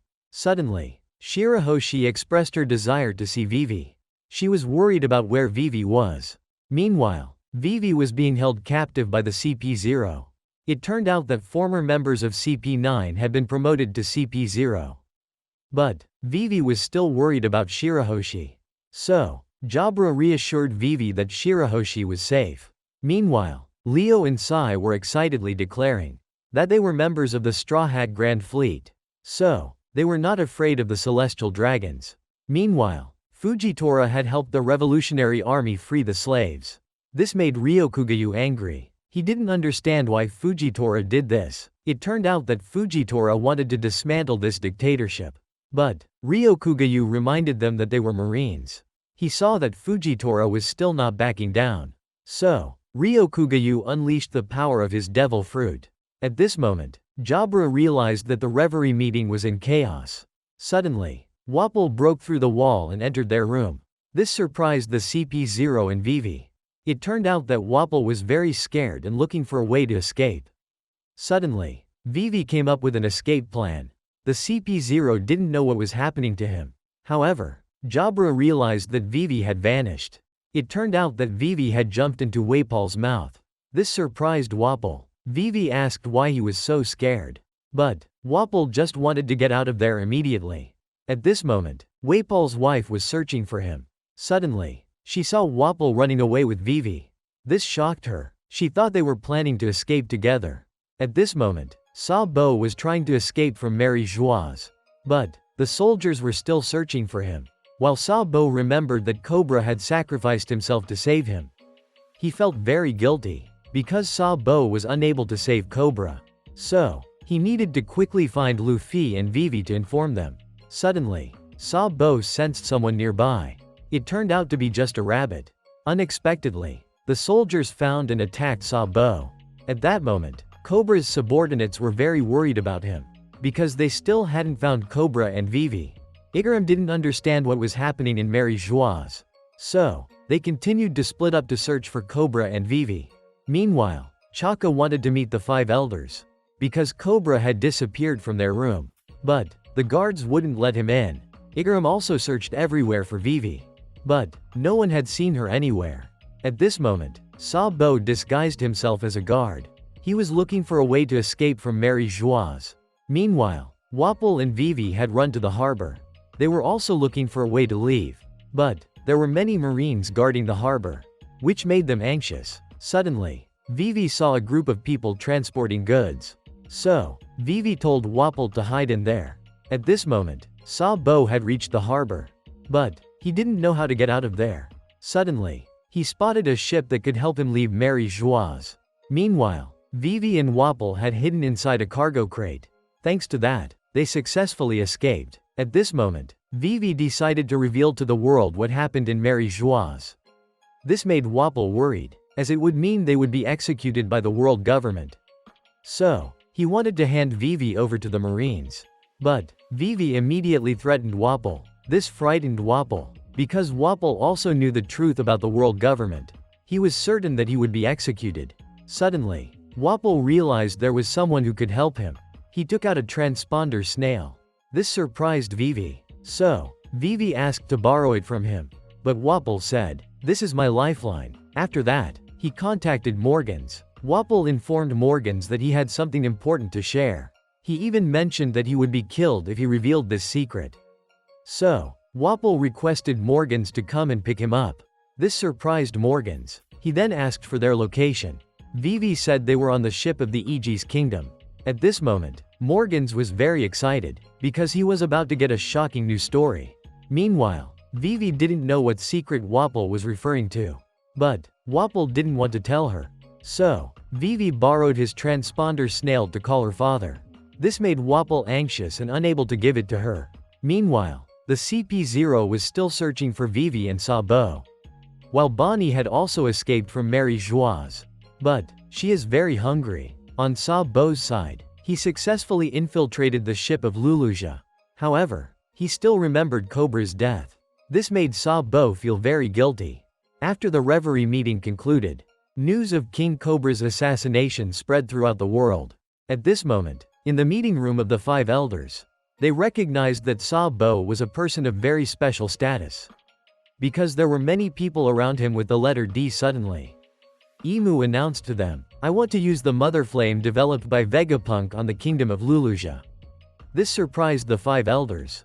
They realized Imu wanted to destroy Luluja. But, they didn't understand why Imu chose Luluja. Imu said, "Because it's nearby." After that, the kingdom of Luluja was immediately destroyed. At this moment, the five elders realized that the power of the mother flame was exactly as they had hoped. They could use it to end the conflict with their enemies. Suddenly, Imu continued to issue commands. "I want Vivi." So, the five elders immediately obeyed Imu's orders. At Marine headquarters, Akainu received reports. Numerous uprisings were occurring everywhere. So, Akainu decided to call the Seraphim into action. Finally, the Seraphim versions of Doflamingo, Moria, and Crocodile appeared. Suddenly, Akainu received more news. Crocodile had appeared at Empty Bluffs Island, an island occupied by Buggy. He easily defeated all the Marines there. At this moment, Sabo finished telling Dragon and Ivankov everything. He had brought many refugees from Luluja with him. So, they decided to join the Revolutionary Army. Sabo realized that the world government had eavesdropped on his call with Dragon. That was how they knew Sabo was in Luluja. Sabo was shocked that they were willing to destroy Luluja just because of him. Moreover, their power was truly terrifying. At this moment, Ivankov thought that the person named Imu whom Sabo had met could be one of the 20 founders of the world government from 800 years ago. That person was referred to as Saint Imu of the Nerona family. There was even evidence suggesting that this individual had the ability of immortality. Although this was just Ivankov's speculation.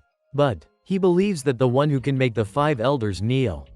Surely that person is no ordinary individual. He also realized that the weapon that destroyed the kingdom of Luluja was the weapon created by Vegapunk. But, Dragon did not believe that Vegapunk could create such a weapon. So, Ivankov suspected it was an ancient weapon. This left Dragon confused. If the world government possessed an ancient weapon, why wouldn't they immediately eliminate them now? On the side of Mary Joieuse, a celestial dragon was executed. It turned out that the one executed was Don Quixote Miasgard. He had protected the Fishman Island. The one who executed him was the supreme commander of the gods' knights, Saint Figarland Garling. On the Marines' side, Django and Full Body were surprised. because they saw two heavily damaged marine battleships in the ship graveyard. So, they thought these two battleships had gone through a fierce battle. But, Branu informed them that the two battleships used to be Garp's training sandbags in his youth. It turned out that Garp would always train by punching the battleships. And he always practiced with his disciple Aokiji. Their rule was not to use haki or any abilities while punching. This shocked Django and Full Body. Meanwhile, Garp was facing off against the members of the Blackbeard pirates. Wolf was angry because the Marines disturbed his sleep. This made Copy worried. Suddenly, Garp jumped up, and he punched Wolf in the face with a powerful blow. This sent him into the sea, causing the pirates to be frightened. They realized Garp was like a monster. This excited Copy and Prince Grus. And Garp told them to get ready for battle. But, Vasco shot appeared. He threw fire at Garp. So, he used the pirates as a shield. Then, he tossed them toward the other pirates. This frightened them, because Garp was destroying the place. If they let this city be destroyed, Blackbeard would be angry. But, Garp's power was too terrifying. They had no way to stop him. At this moment, Kujaku informed Garp that all the slaves had been rescued by the Marines and taken onto the ship. So, they could leave at any time. Garp realized the mission was complete. So, he ordered Copy's group to leave. Suddenly, Aokiji appeared behind Garp. He was determined not to let Garp leave. This made Copy's group anxious, because Aokiji was not easy to deal with. So, Garp told them to run straight to the sea immediately. Suddenly, Copy saw a girl being captured. So, he turned back to save her. Unexpectedly, it was a trap set by them. Shiryu used his invisibility ability to try to stab Copy. But, Garp managed to block that attack in time to save Copy, causing him to be severely injured. Copy saw Garp hurt because of him, which made him worried. But, Garp immediately grabbed Shiryu and threw him down to the ground. Garp realized that he was the one who had escaped from impelled down. Then, Garp drew his sword. Meanwhile, Copy was blaming himself for Garp being injured because of him. But, Garp told Copy that they had been targeting him from the start. At this moment, Shiryu got back up. He recognized that Garp was very tough. The pirates saw Garp injured. So, they became excited and planned to capture him, because Garp's bounty was 3 billion berry. At this moment, Aokiji also began to act. He froze the pirates, because Garp was not someone they could capture. Both of them released their haki and faced each other. At this moment, Garp remembered that Aokiji wanted Garp to take him as a disciple. But, Garp told Aokiji, "You should learn to become a marine on your own." Because Garp didn't want to be bothered by anyone. However, Aokiji wanted to reach a higher level. So, he continued to ask Garp to take him as a disciple. This made Garp uncomfortable. Aokiji saw Garp punching the ship. So, he mimicked Garp, causing his hand to hurt. Garp told Aokiji not to use haki. So, he continued to train. The next day, Garp began to teach Aokiji. And they trained together. After Aokiji returned from his mission at Ohara, he no longer understood what the Marines' justice was. While Garp was angry, because his son had become a revolutionary. Several years later, Garp told Aokiji that his grandson wanted to become a pirate. Now, Aokiji said, "You have raised a formidable opponent." So, Garp and Aokiji unleashed powerful punches at each other, creating an explosion that blew everything away. Garp and Aokiji were also knocked back, causing Copy to worry. So, they immediately ran to protect Garp. At this moment, the pirates surrounded them. Copy realized they needed to quickly escape to the sea. But, Pizarro said they wouldn't easily escape from the island. So, he used his devil fruit ability, causing the island to tremble. The pirates saw a giant hand appear, which frightened them. Then, he extended the giant hand out to sea, to grab the marine ship, making Copy anxious. But, Garp told Copy, "Justice will prevail." At this moment, Copy remembered that he had failed at Amazon Lily, causing many Marines to be captured by Blackbeard's crew. While Blackbeard was still surprised, because Rayleigh had appeared and disrupted his plans. So, he decided to take the Marines as slaves as compensation. This made everyone disappointed in Copy, because he couldn't do anything. So, Copy decided to step forward and negotiate with Blackbeard. He would offer himself to save the 800 Marines. This intrigued Blackbeard, so he agreed. At this moment, Copy remembered Garp's lesson. He needed to save one old man and one child. But only one person could get on the ship. This left Copy unsure of whom to save first. So he decided to go down from the ship, to let the old man and the child board. But his answer was wrong, because Garp would leave the old man behind to save the child. This surprised everyone. Suddenly, Garp asked, "Why did you become Marines to save what?" Back to the present, Copy's group was very worried, because Pizarro had extended his giant hand out to sea, to grab the Marine ship, causing everyone to be frightened. They didn't know how to stop him. Copy realized that everyone would die from Pizarro's tremendous power. So he blamed himself. Because of his wrong decision, he couldn't save anyone. This plunged Copy into despair. Suddenly, Garp said, "You all need to save them." He guided them to create an escape route. Copy would destroy the giant hand. Prince Groose would protect the ship from collapsing, and Helmeppo would provide support for them. This made them anxious, but Garp told them they had to act immediately. So, Copy's group sprang into action. While the pirates were still chasing them, they began to follow Garp's plan. Helmeppo blocked the pirates, while Prince Groose didn't know how Copy would destroy the giant hand. But Copy didn't have a plan either. Suddenly, the pirates fired cannonballs at Copy. So, Helmeppo jumped up to block the cannonball, causing Copy to worry. But he knew he needed to complete his mission. While Garp was still surrounded by the pirates, both Aokiji and Garp were injured. But Garp continued to unleash his haki. He charged at Aokiji and punched him with a powerful blow. Then, Garp continued to rush toward Pizarro at incredible speed.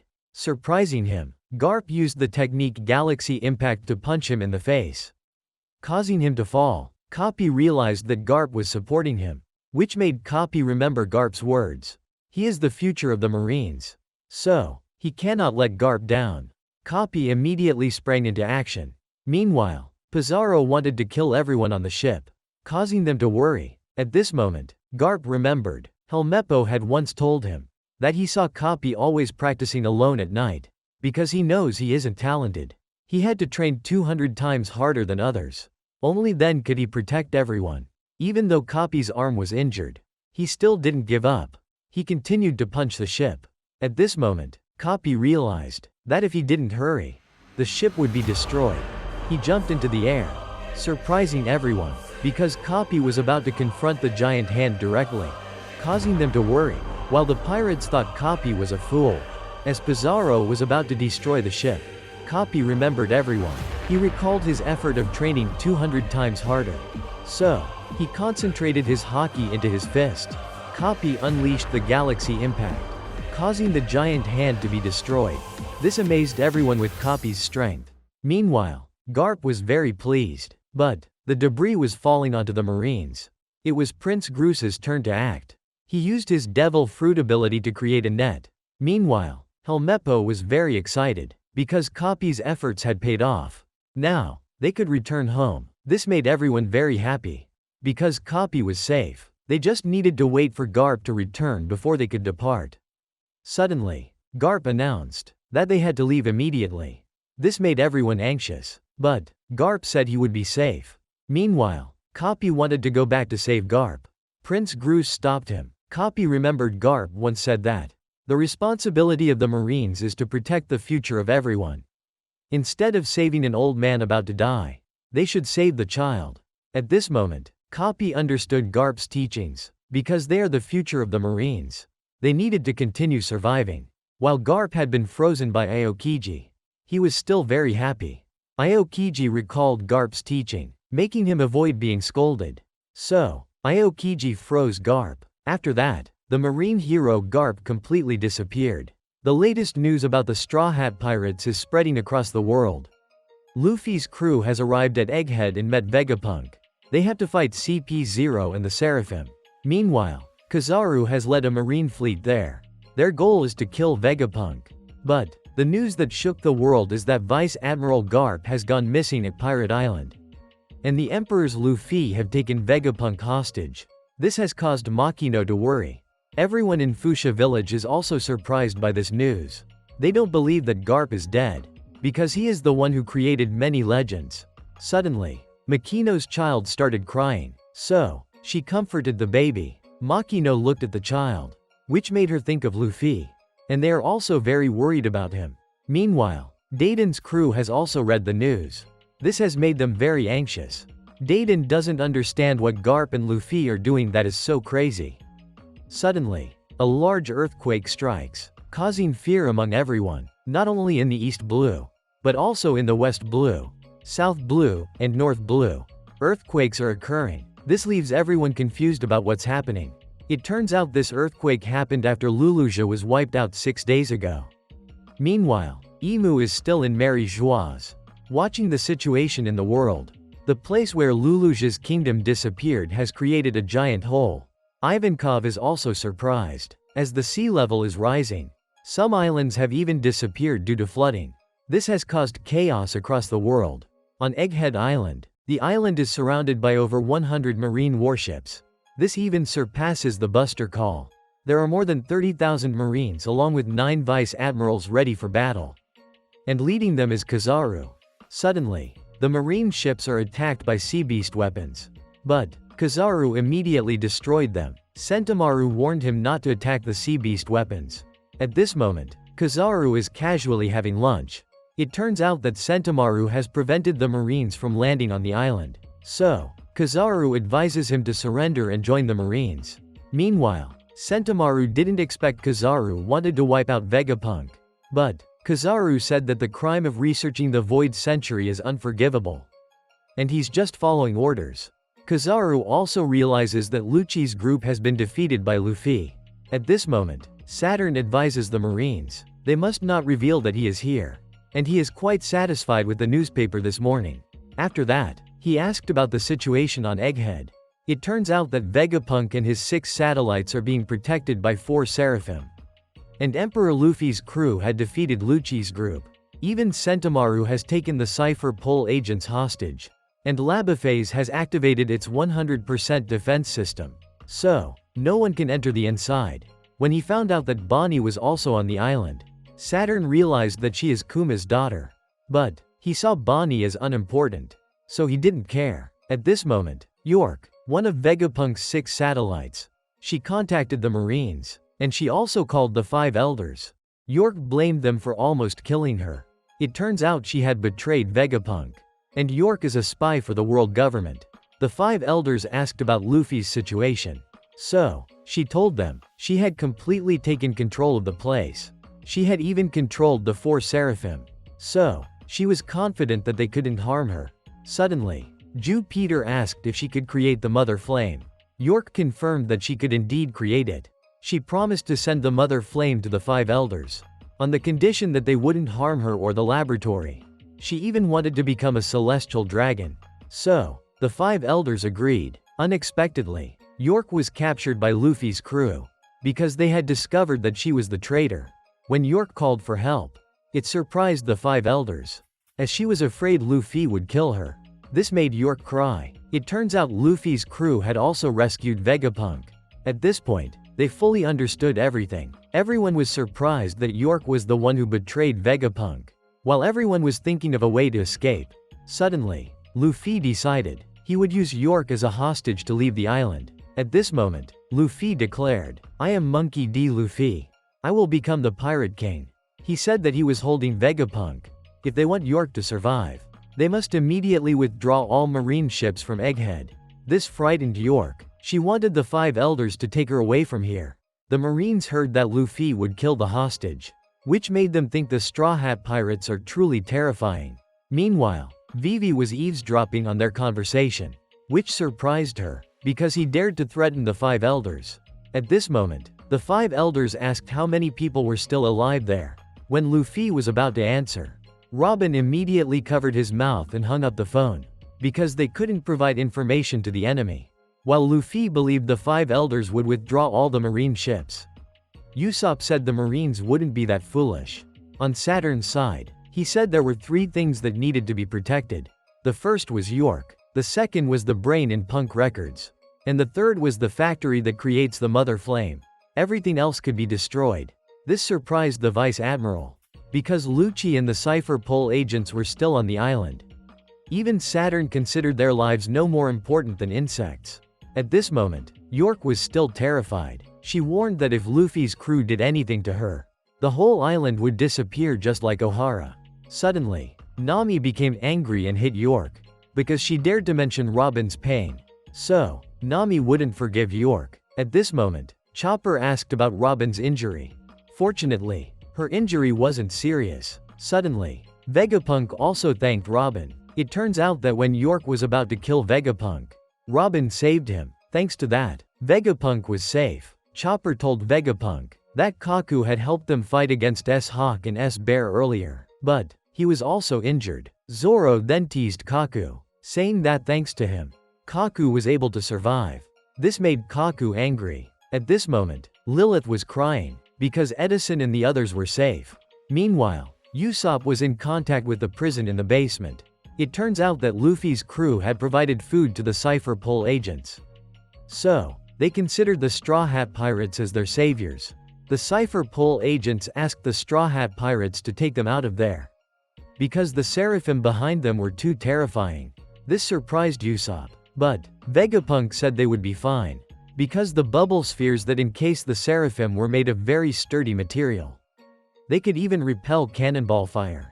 And those bubbles all contain sea energy, making them the perfect weapon to imprison devil fruit users.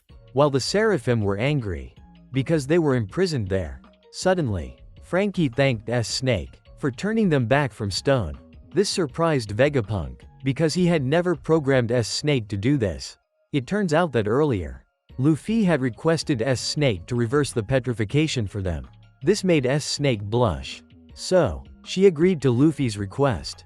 Jinbei noticed that she was similar to Hancock, only soft-hearted toward Luffy.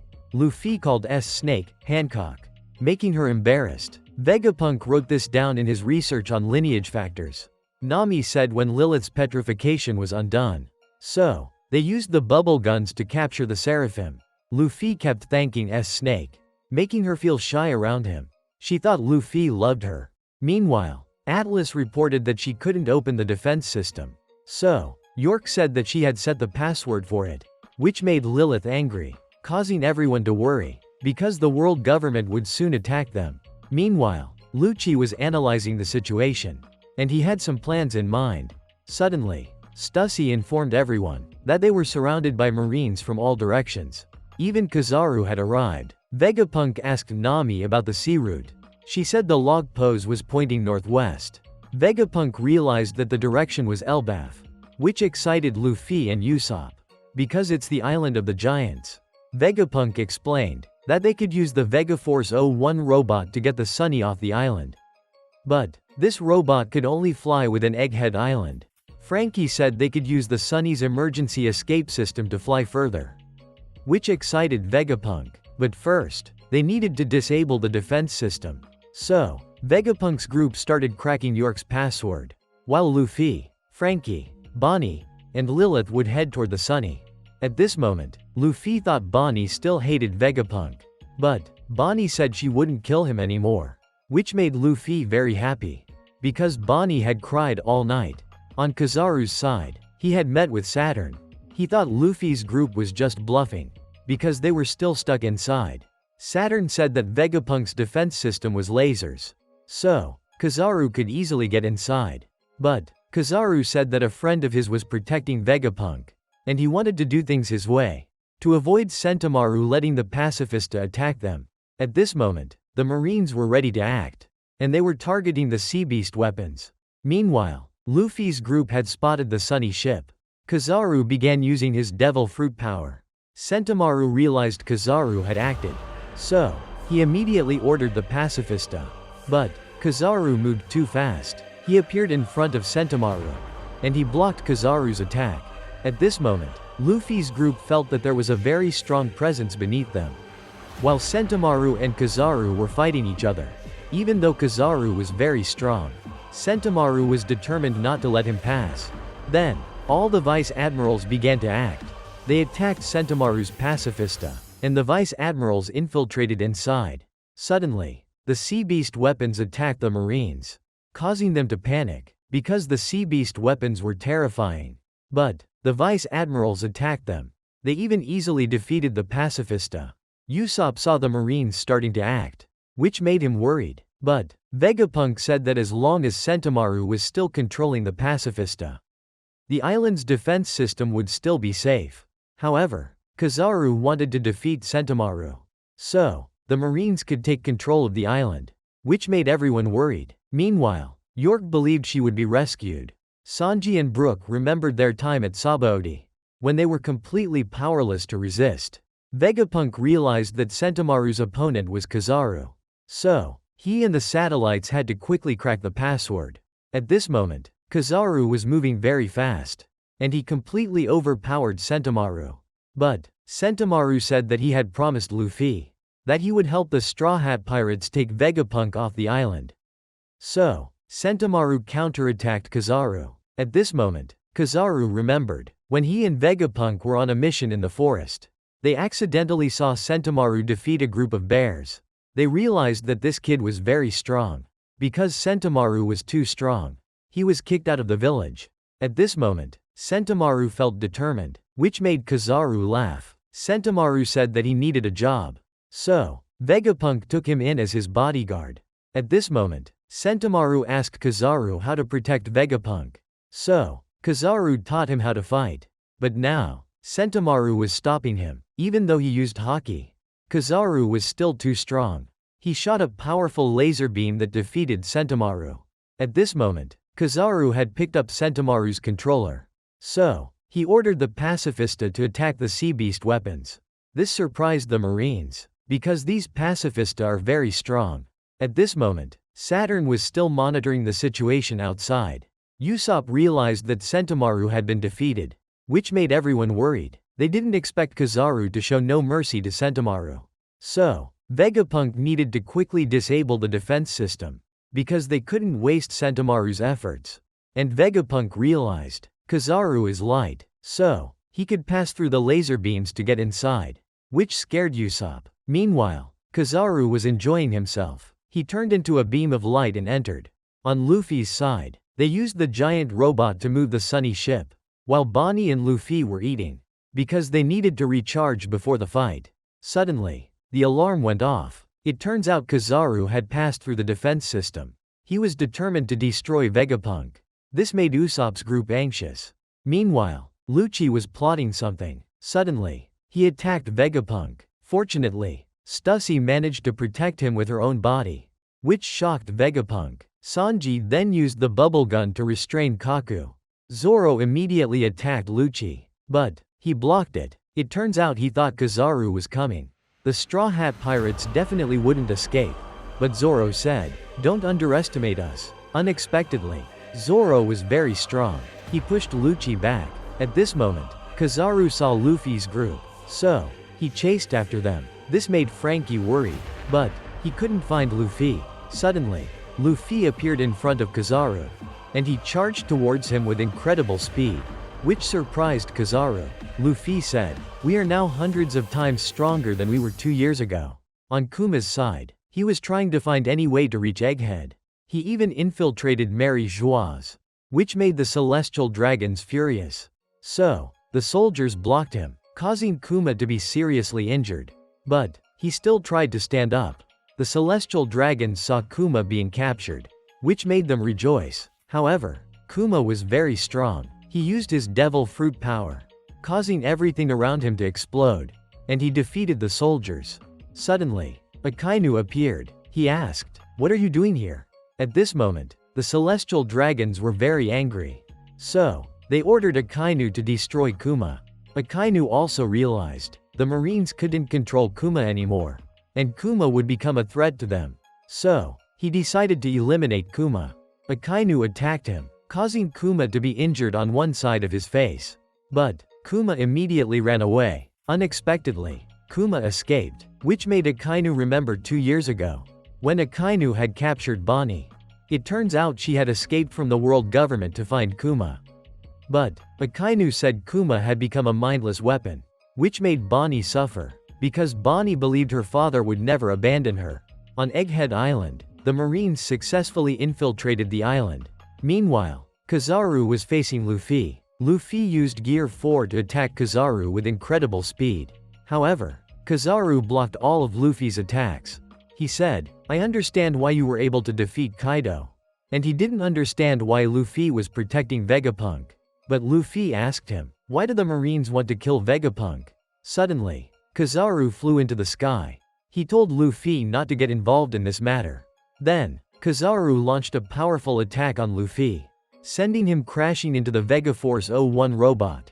And it was destroyed. Franky and Bonnie fell down. But luckily, they and Lilith were safe. However, the robot exploded, which shocked Lilith, because their plan would no longer be possible. At this moment, Kizaru stood before them. He saw Bonnie. Kizaru asked why kids have been growing up so fast lately. Suddenly, Bonnie attacked Kizaru, but he moved too quickly, and he kicked Bonnie into the barrier, making Franky worry. So, he attacked Kizaru. However, Kizaru disappeared. Lilith realized he had gone to Vegapunk.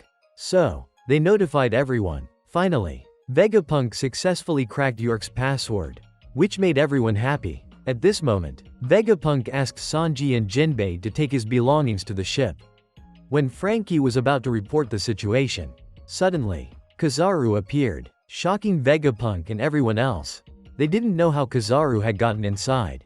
He told everyone that their robot had exploded, so their plan would not succeed. Suddenly, Luffy used Gear 5 and returned, surprising everyone. Kizaru also didn't know what was happening. In an instant, Luffy appeared behind him, and he grabbed Kizaru, shocking everyone. While Luffy was very happy, Kizaru also realized the form Luffy was in. He didn't expect that when Luffy used Gear 5, the Iron Giant began to awaken. At this moment, Luffy had caught Kizaru, which shocked everyone, because Luffy had turned into a giant. Luffy said he wouldn't give Vegapunk to him. So, he kept spinning Kizaru at a very high speed, making him dizzy. Then, Luffy threw Kizaru straight into the sky, which surprised everyone, because Luffy was very strong. But, Nami realized that they needed to leave quickly. Chopper saw that Robin and Stussy were still injured, which made him worry, because they couldn't move. Suddenly, Vegapunk noticed that Bonnie was downstairs, while Atlas wanted to go downstairs to regain control of the Pacifista. Because if not, the Pacifista would destroy the laboratory with their laser beams. As she was about to leave, Vegapunk stopped her, because he also wanted to go with Atlas. But, he was the target of the Marines. If he went downstairs, it would be very dangerous. It turns out Vegapunk was worried about Bonnie. So, he informed Franky. He scolded Franky for allowing a young girl to be attacked. At this moment, Vegapunk still decided to go find Bonnie. Suddenly, Sanji announced. It turns out he had overheard everything. So, Sanji decided to go find Bonnie as well. After that, Vegapunk and Atlas started to move, while Franky still felt guilty, because he had allowed Bonnie to be attacked by Kizaru. But, Lilith comforted Franky, helping him regain his composure. So, Franky ran off to save Bonnie.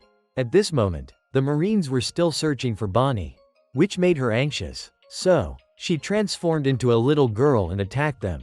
Bonnie continuously used her devil fruit power on the Marines, turning them into children and elderly people.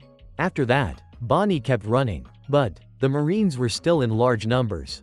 They continued to chase Bonnie, making her exhausted. Suddenly, the Marines found Sentomaru. He was seriously injured. Bonnie recalled when she was kicked by Kizaru into the protective shield, causing her to fall down.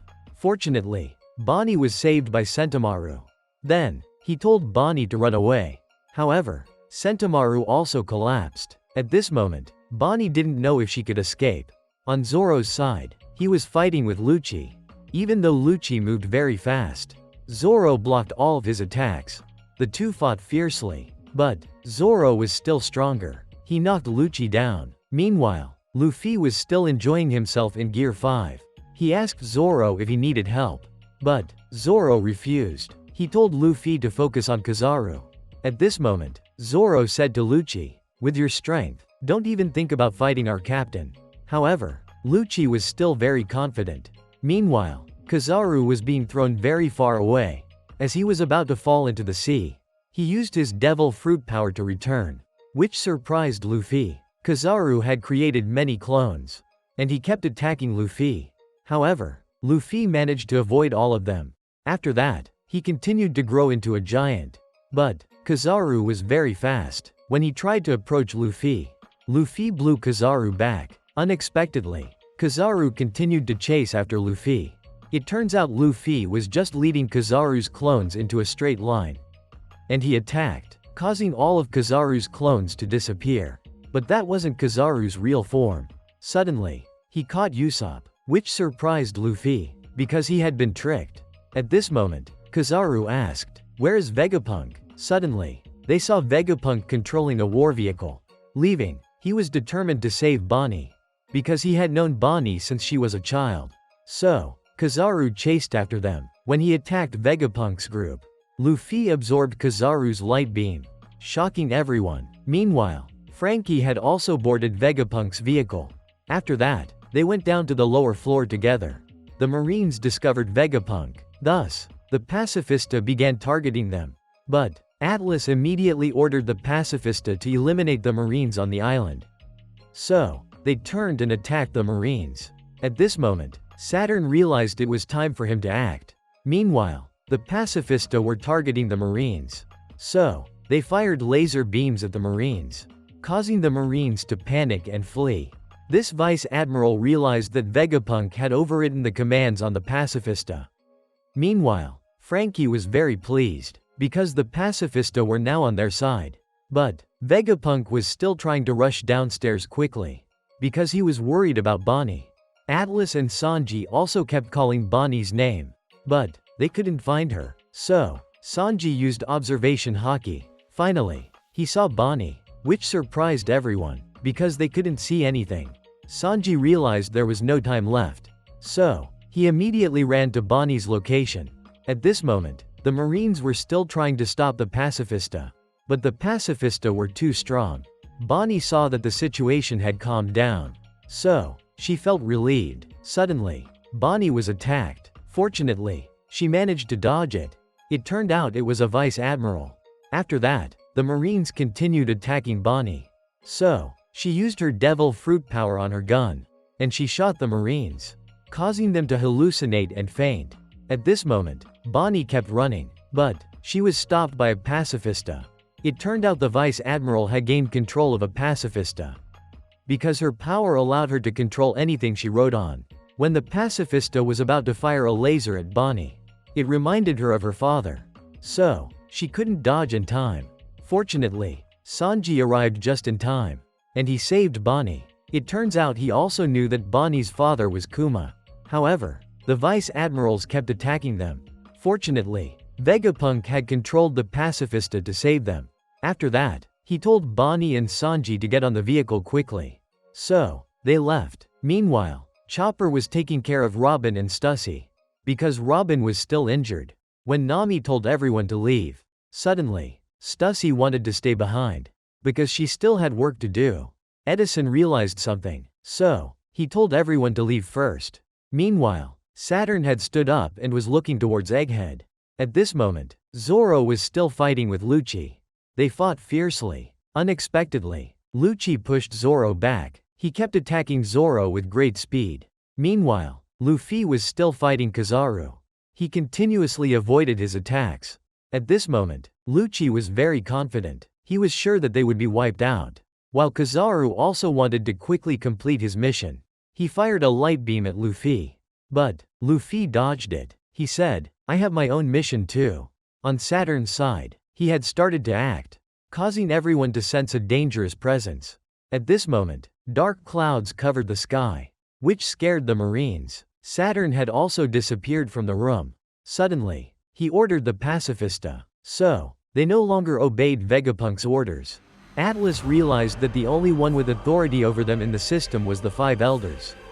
At this moment, Saturn teleported inside the island, which surprised the Marines. So, this Vice Admiral ordered the Marines to leave immediately. Vegapunk realized that one of the Five Elders had arrived, which made Bonnie scared. At this moment, Sanji saw something appearing beneath them.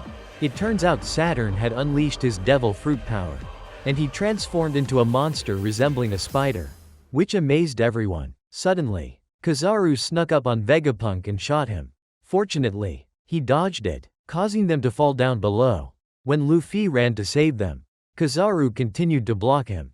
But Luffy used Haki and threw a powerful punch at Kizaru, which surprised Saturn, because it was the form of Nika. So, Kizaru was knocked away by Luffy. But Luffy had reached his limit. At this moment, Vegapunk's group had fallen. Fortunately, they were still safe. But everyone was shocked, because Saturn was standing in front of them, which made Bonnie remember her painful past. So, she immediately charged at Saturn, and she stabbed him. That's all for today's video. Remember to like, share, and subscribe to the channel to support Oni-chan in the next videos. Thank you for watching. Love you all.